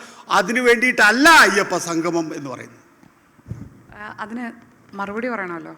അതായത് ഞാൻ 2.5 വർഷം കരിയറിൻ്റെ തുടക്കത്തിൽ 2.5 വർഷം ജോലി ചെയ്തത് ഇന്ത്യ വിഷനിലാണ്. നമ്മളെ അന്ന് സാർ പിണറായി വിജയൻ CPMന്റെ സംസ്ഥാന സെക്രട്ടറി വിളിച്ചുകൊണ്ടിരുന്നത് മാധ്യമ സിൻഡിക്കേറ്റ് എന്നാണ്. CPMനെ തകർക്കാൻ വേണ്ടി VS പക്ഷത്തിനോടൊപ്പം ചേർന്ന് നിന്ന് പ്രവർത്തിക്കുന്ന കുൽസിത ബുദ്ധിയുള്ള സ്ഥാപനം എന്നാണ്, ഗൂഢാലോചന നടത്തുന്ന പക്ഷം ചേർന്ന് പ്രവർത്തിക്കുന്ന സ്ഥാപനം എന്നാണ് ഇന്ത്യ വിഷനെ അന്ന് വിശേഷിപ്പിച്ചുകൊണ്ടിരുന്നത്, അല്ലേ? നമ്മളന്ന് അങ്ങനെ ഒരു ഗൂഢാലോചന നടത്തിയിട്ടില്ല. മാധ്യമ സിൻഡിക്കേറ്റ് ഏറ്റവും കൂടുതൽ വിളിച്ചിരുന്നത് നമ്മളെയാണ്. ഏറ്റവും കൂടുതൽ വിളിച്ചിരുന്നത് ആ മാധ്യമപ്രവർത്തകരുടെ പേരടക്കം നമ്മുടെ സീനിയർ. ഞാൻ ചോദിക്കുന്നത് വേണ്ട, നമുക്ക് ചർച്ച ചെയ്യാം. അല്ല, ഞാൻ ചോദിക്കുന്നത് സിൻഡിക്കേറ്റ് എന്ന പ്രയോഗം പിണറായി വിജയൻ നടത്തിയിരുന്നു. ആ മാധ്യമ സിൻഡിക്കേറ്റിൽ ആര് എന്നുള്ള ചോദ്യത്തിന് പിണറായി വിജയൻ മറുപടി പറഞ്ഞിട്ടില്ല. പിണറായി വിജയന്റെ അന്നത്തെ രാഷ്ട്രീയമായ ബോധ്യം എന്ന് പറയുന്നത് കേരളത്തിൽ ഒരു മാധ്യമ സിൻഡിക്കേറ്റ് ഉണ്ട് എന്നുള്ളതായിരുന്നു. ആ മാധ്യമ സിൻഡിക്കേറ്റിന്റെ കാര്യത്തിൽ കൂട്ടത്തിൽ ഇന്ത്യ വിഷനെ കുറിച്ച് അന്ന് CPMന്റെ നിലപാടെന്തായിരുന്നു? CPMനെ തകർക്കാൻ ശ്രമിക്കുന്ന മാധ്യമ സ്ഥാപനം എന്നായിരുന്നോ? അത് ശരിയായിരുന്നോ? അല്ല, അങ്ങനെ എവിടെയെങ്കിലും പറഞ്ഞിട്ടുണ്ടോ? ഉണ്ട്, ഞാൻ കേട്ടിട്ടുണ്ട്. ഞാനന്ന് അവിടെയാണല്ലോ ജോലി ചെയ്തത്. എപ്പോഴും എവിടെയും അന്ന് റിപ്പോർട്ടിങ്ങിൽ ഉണ്ടായിരുന്ന ഞങ്ങൾ നേരിടേണ്ടി വന്നത് ഇപ്പം മനോരമയെക്കുറിച്ച് ശ്രീ MV നികേഷ് കുമാർ പറയുന്ന അതേ വാചകമാണ്. നിങ്ങൾ ഒരു പക്ഷം ചേർന്ന് CPMനെ തകർക്കാൻ ശ്രമിക്കുന്നു. അതുകൊണ്ട് മലയാള മനോരമയെക്കുറിച്ച് കാലാകാലങ്ങളായി നിങ്ങളിത് പറഞ്ഞുകൊണ്ടേയിരിക്കും. മലയാള മനോരമയുടെ ജോലി ചെയ്യും, CPMന്റെ ജോലി ചെയ്യും. അതവിടെ ഇരിക്കട്ടെ. മാത്രമല്ല, മലയാള മനോരമയുടെ എഡിറ്റോറിയൽ പൊസിഷൻ പറയാൻ മാത്രമുള്ള റോൾ എനിക്കില്ല. പിന്നെ ഒരു കാര്യം കൂടിയുള്ളത്, ഈ ഞാൻ മാധ്യമപ്രവർത്തനത്തിൻ്റെ തുടക്കകാലത്ത് നമുക്ക് ആശയവ്യക്തത ഇല്ലാതിരുന്നൊരു കാലത്ത് ആശയക്കുഴപ്പങ്ങൾ ഉണ്ടാകുമ്പോൾ ഏറ്റവും കൃത്യമായി ഒരു വാചകം ഞങ്ങളുടെ ഗുരുസ്ഥാനീയരായ ആളുകൾ പറഞ്ഞു തന്നെ എനിക്ക് ഓർമ്മയുണ്ട്.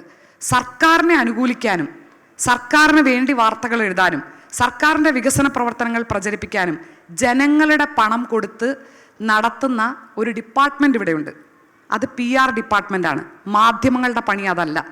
അന്ന് അങ്ങനെ പറഞ്ഞു തന്ന ആൾക്കാരാണ് ഇന്ന് സ്റ്റേജിൽ എൻ്റെ കൂടെ ഇരിക്കുന്നത്. ഞാൻ ഇന്നും അത് മറന്നിട്ടില്ല, ഇനിയും അത് മറക്കാൻ ഉദ്ദേശിക്കുന്നുമില്ല.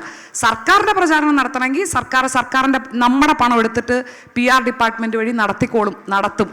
മാധ്യമങ്ങളുടെ പണി സർക്കാരിൻ്റെ വികസന പ്രവർത്തനങ്ങളുടെ പ്രചാരകരാകുകയല്ല. ചെറുതാണെങ്കിലും വലുതാണെങ്കിലും തെറ്റുകൾ ചൂണ്ടിക്കാണിക്കുക എന്നുള്ളത് തന്നെയാണ്.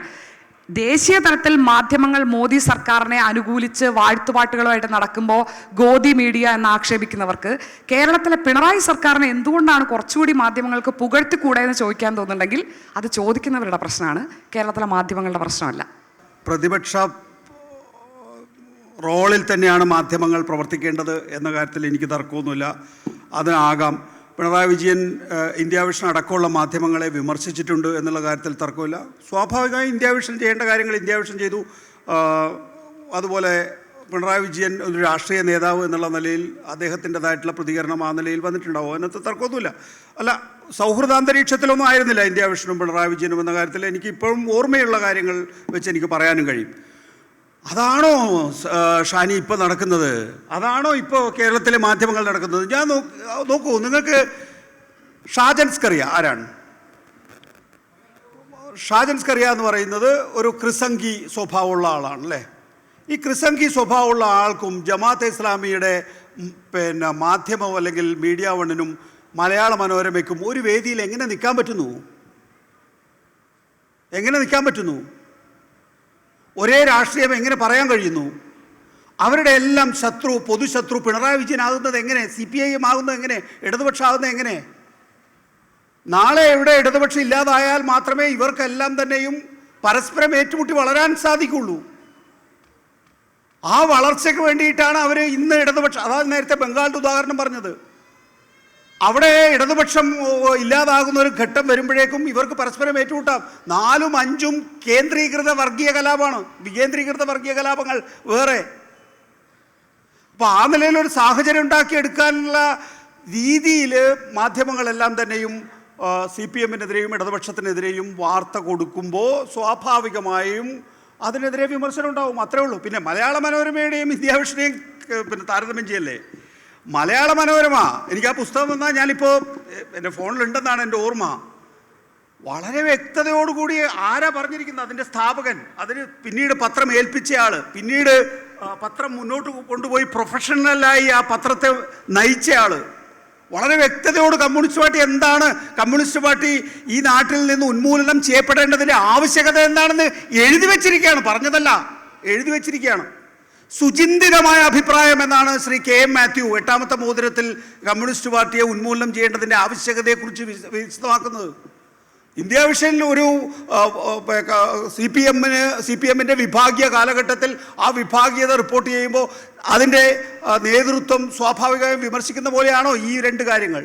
കേരളത്തിലെ മാധ്യമങ്ങൾ കേരളത്തിൻ്റെ ഒരു പൊതു സെൻസിബിലിറ്റിയിൽ വെച്ചിട്ട് മാധ്യമങ്ങളാകെ ഇവിടെ ഭരിക്കുന്ന ഒരു സർക്കാരിനെ പിന്താങ്ങണം, പുകഴ്ത്തുപാട്ട് നടത്തണം എന്ന് കരുതുന്നവരല്ല കേരളത്തിലെ ജനങ്ങൾ. യാതൊരു സംശയവും വേണ്ട. മാധ്യമങ്ങളുടെ റോൾ അതുമല്ല. നിശ്ചയമായും വിമർശനപരമായി സമീപിക്കണം എന്ന കാര്യത്തിൽ എന്താണ് തർക്കം? ആർക്കാണ് തർക്കം? പക്ഷേ ഇവിടെ പലപ്പോഴും സംഭവിക്കുന്നത് അത് പക്ഷപാതപരവും ഏകപക്ഷീയവും വ്യക്തി അധിക്ഷേപവും എന്ന നിലയിലേക്ക് പരിമിതപ്പെടുന്നു, ചുരുങ്ങിപ്പോകുന്നു. മാധ്യമപ്രവർത്തനം പോലും അല്ലാതെ വിഷയങ്ങളെ സമീപിക്കുന്നു എന്ന വിമർശനം ഉദാഹരണ സഹിതം പലതും ഞാനിവിടെ പറഞ്ഞല്ലോ. അതിപ്പോൾ വിശദീകരിച്ച് ഇവർ രണ്ടുപേരും സംസാരിക്കുകയും ചെയ്തു. അതുകൊണ്ട് തന്നെ അതാണ് കേരളം നേരിടുന്ന പ്രശ്നം. അല്ലാതെ സർക്കാരിനെ പുകഴ്ത്തണം, മുഖ്യമന്ത്രിയെക്കുറിച്ച് നല്ലത് തന്നെ പറഞ്ഞുകൊണ്ടിരിക്കണം എന്നല്ല. നോക്കൂ, കേരളത്തിലെ അതേസമയം മാധ്യമങ്ങൾക്കൊരു ഉത്തരവാദിത്വമില്ലേ? കേരളത്തിൻ്റെ ഒരു പൊതുമണ്ഡലം ഇന്ത്യയുടെ പൊതു സാഹചര്യത്തിൽ നിന്നുകൊണ്ട് എത്രമാത്രം വ്യത്യസ്തമായി നിൽക്കുന്നു എന്ന് പറയണം. കേരളത്തിൻ്റെ രാഷ്ട്രീയ നേതൃത്വം, മന്ത്രിമാരടക്കം എത്രമാത്രം അഴിമതി രഹിതമായി മുന്നോട്ട് പോകുന്നു, എത്ര അഴിമതി ആരോപണങ്ങൾ പ്രതിപക്ഷം പലപ്പോഴും പരിശ്രമിച്ചു കൊണ്ടുവരാൻ, മാധ്യമ വാർത്തകളെ തന്നെ ആ നിലയിൽ ഉയർത്തിക്കാട്ടാൻ ശ്രമിച്ചു. അതിലവർക്ക് നിൽക്കാൻ കഴിഞ്ഞോ? പിന്നോട്ട് പോകേണ്ടി വന്നില്ലേ? പലതരത്തിൽ ആ പിൻവാങ്ങലും തിരിച്ചടിയും പ്രതിപക്ഷത്തിനുണ്ടായില്ലേ? അതേ മട്ടിൽ മുമ്പ് പറഞ്ഞ പുകഴ്ത്തുപാട്ടിൽ ഉദാഹരിക്കുന്ന നില തിരിച്ചെടുത്താൽ കേരളത്തിലെ പ്രതിപക്ഷത്തോട്, പ്രതിപക്ഷത്തിൻ്റെ ദൗർബല്യത്തോട്, പ്രതിപക്ഷത്തിൻ്റെ പരാജയത്തോട് മാധ്യമങ്ങൾ വസ്തുതാപരമായി വസ്തുനിഷ്ഠമായി ഒരു വിലയിരുത്തൽ നടത്തുന്നുണ്ടോ എന്ന ചോദ്യം സ്വാഭാവികമായും ഉണ്ട് തന്നെയാണ് ഞാൻ വിശ്വസിക്കുന്നത്. ഞാൻ ഒരു ഉദാഹരണം കൂടി പറയാം. ഞാനിവിടെ ഒരു കാര്യവും വെറുതെ പറഞ്ഞു പോയതല്ല. പറഞ്ഞതേതെങ്കിലും ആർക്കും നിഷേധിക്കാനും കഴിഞ്ഞിട്ടില്ല. നമുക്കറിയാം, K-Phone കേരളത്തിൻ്റെ ഏറ്റവും വലിയൊരു വികസന മുന്നേറ്റമാണ്. K-Phone, K-Disk, കിഫ്ബി, അതിലൂടെ വന്നിട്ടുള്ള മാറ്റങ്ങൾ, ഇതെല്ലാം നമ്മുടെ നാട്ടിൽ ഇപ്പോൾ കെ ഫോണിൻ്റെ കാര്യത്തിൽ ഇതിനെതിരെ അഴിമതി ആരോപിച്ച് കേരളത്തിലെ ഇപ്പോഴത്തെ പ്രതിപക്ഷ നേതാവും മുൻ പ്രതിപക്ഷ നേതാവും ഹൈക്കോടതിയിൽ പോയി. വാർത്തകളിലൂടെ നിങ്ങളെല്ലാം കണ്ട കാര്യമാണ്. ഹൈക്കോടതി എൻ്റെ കയ്യിൽ അതിൻ്റെ കോപ്പിയാണ് ഇരിക്കുന്നത്. ഇത് അവരുടെ ഹർജി തള്ളി. ഞാൻ അതിൻ്റെ ഡീറ്റെയിൽസിലേക്കൊന്നും പോകുന്നില്ല. ഹർജി തള്ളി. അന്ന് ഉച്ചയ്ക്ക് പ്രതിപക്ഷ നേതാവിനോട് ചോദിക്കുമ്പോൾ പ്രതിപക്ഷ നേതാവിൻ്റെ അസാധാരണമായ മറുപടി എന്തായിരുന്നറിയോ? 45 പേജോളമുള്ള ഉത്തരവാണ് ഹൈക്കോടതി ഇറക്കിയിരിക്കുന്നത്. പ്രതിപക്ഷ നേതാവിനോട് താങ്കളുടെ ഹർജി തള്ളിയല്ലോ എന്ന് ചോദിക്കുമ്പോൾ പറഞ്ഞത് കേരളത്തിൻ്റെ ഹൈക്കോടതിക്ക് പതിവ് പഴയതുപോലെ ഈ പൊതുതാൽപര്യ ഹർജികളോട് താല്പര്യമില്ല എന്ന്. എന്തൊരു മറുപടിയാണത്?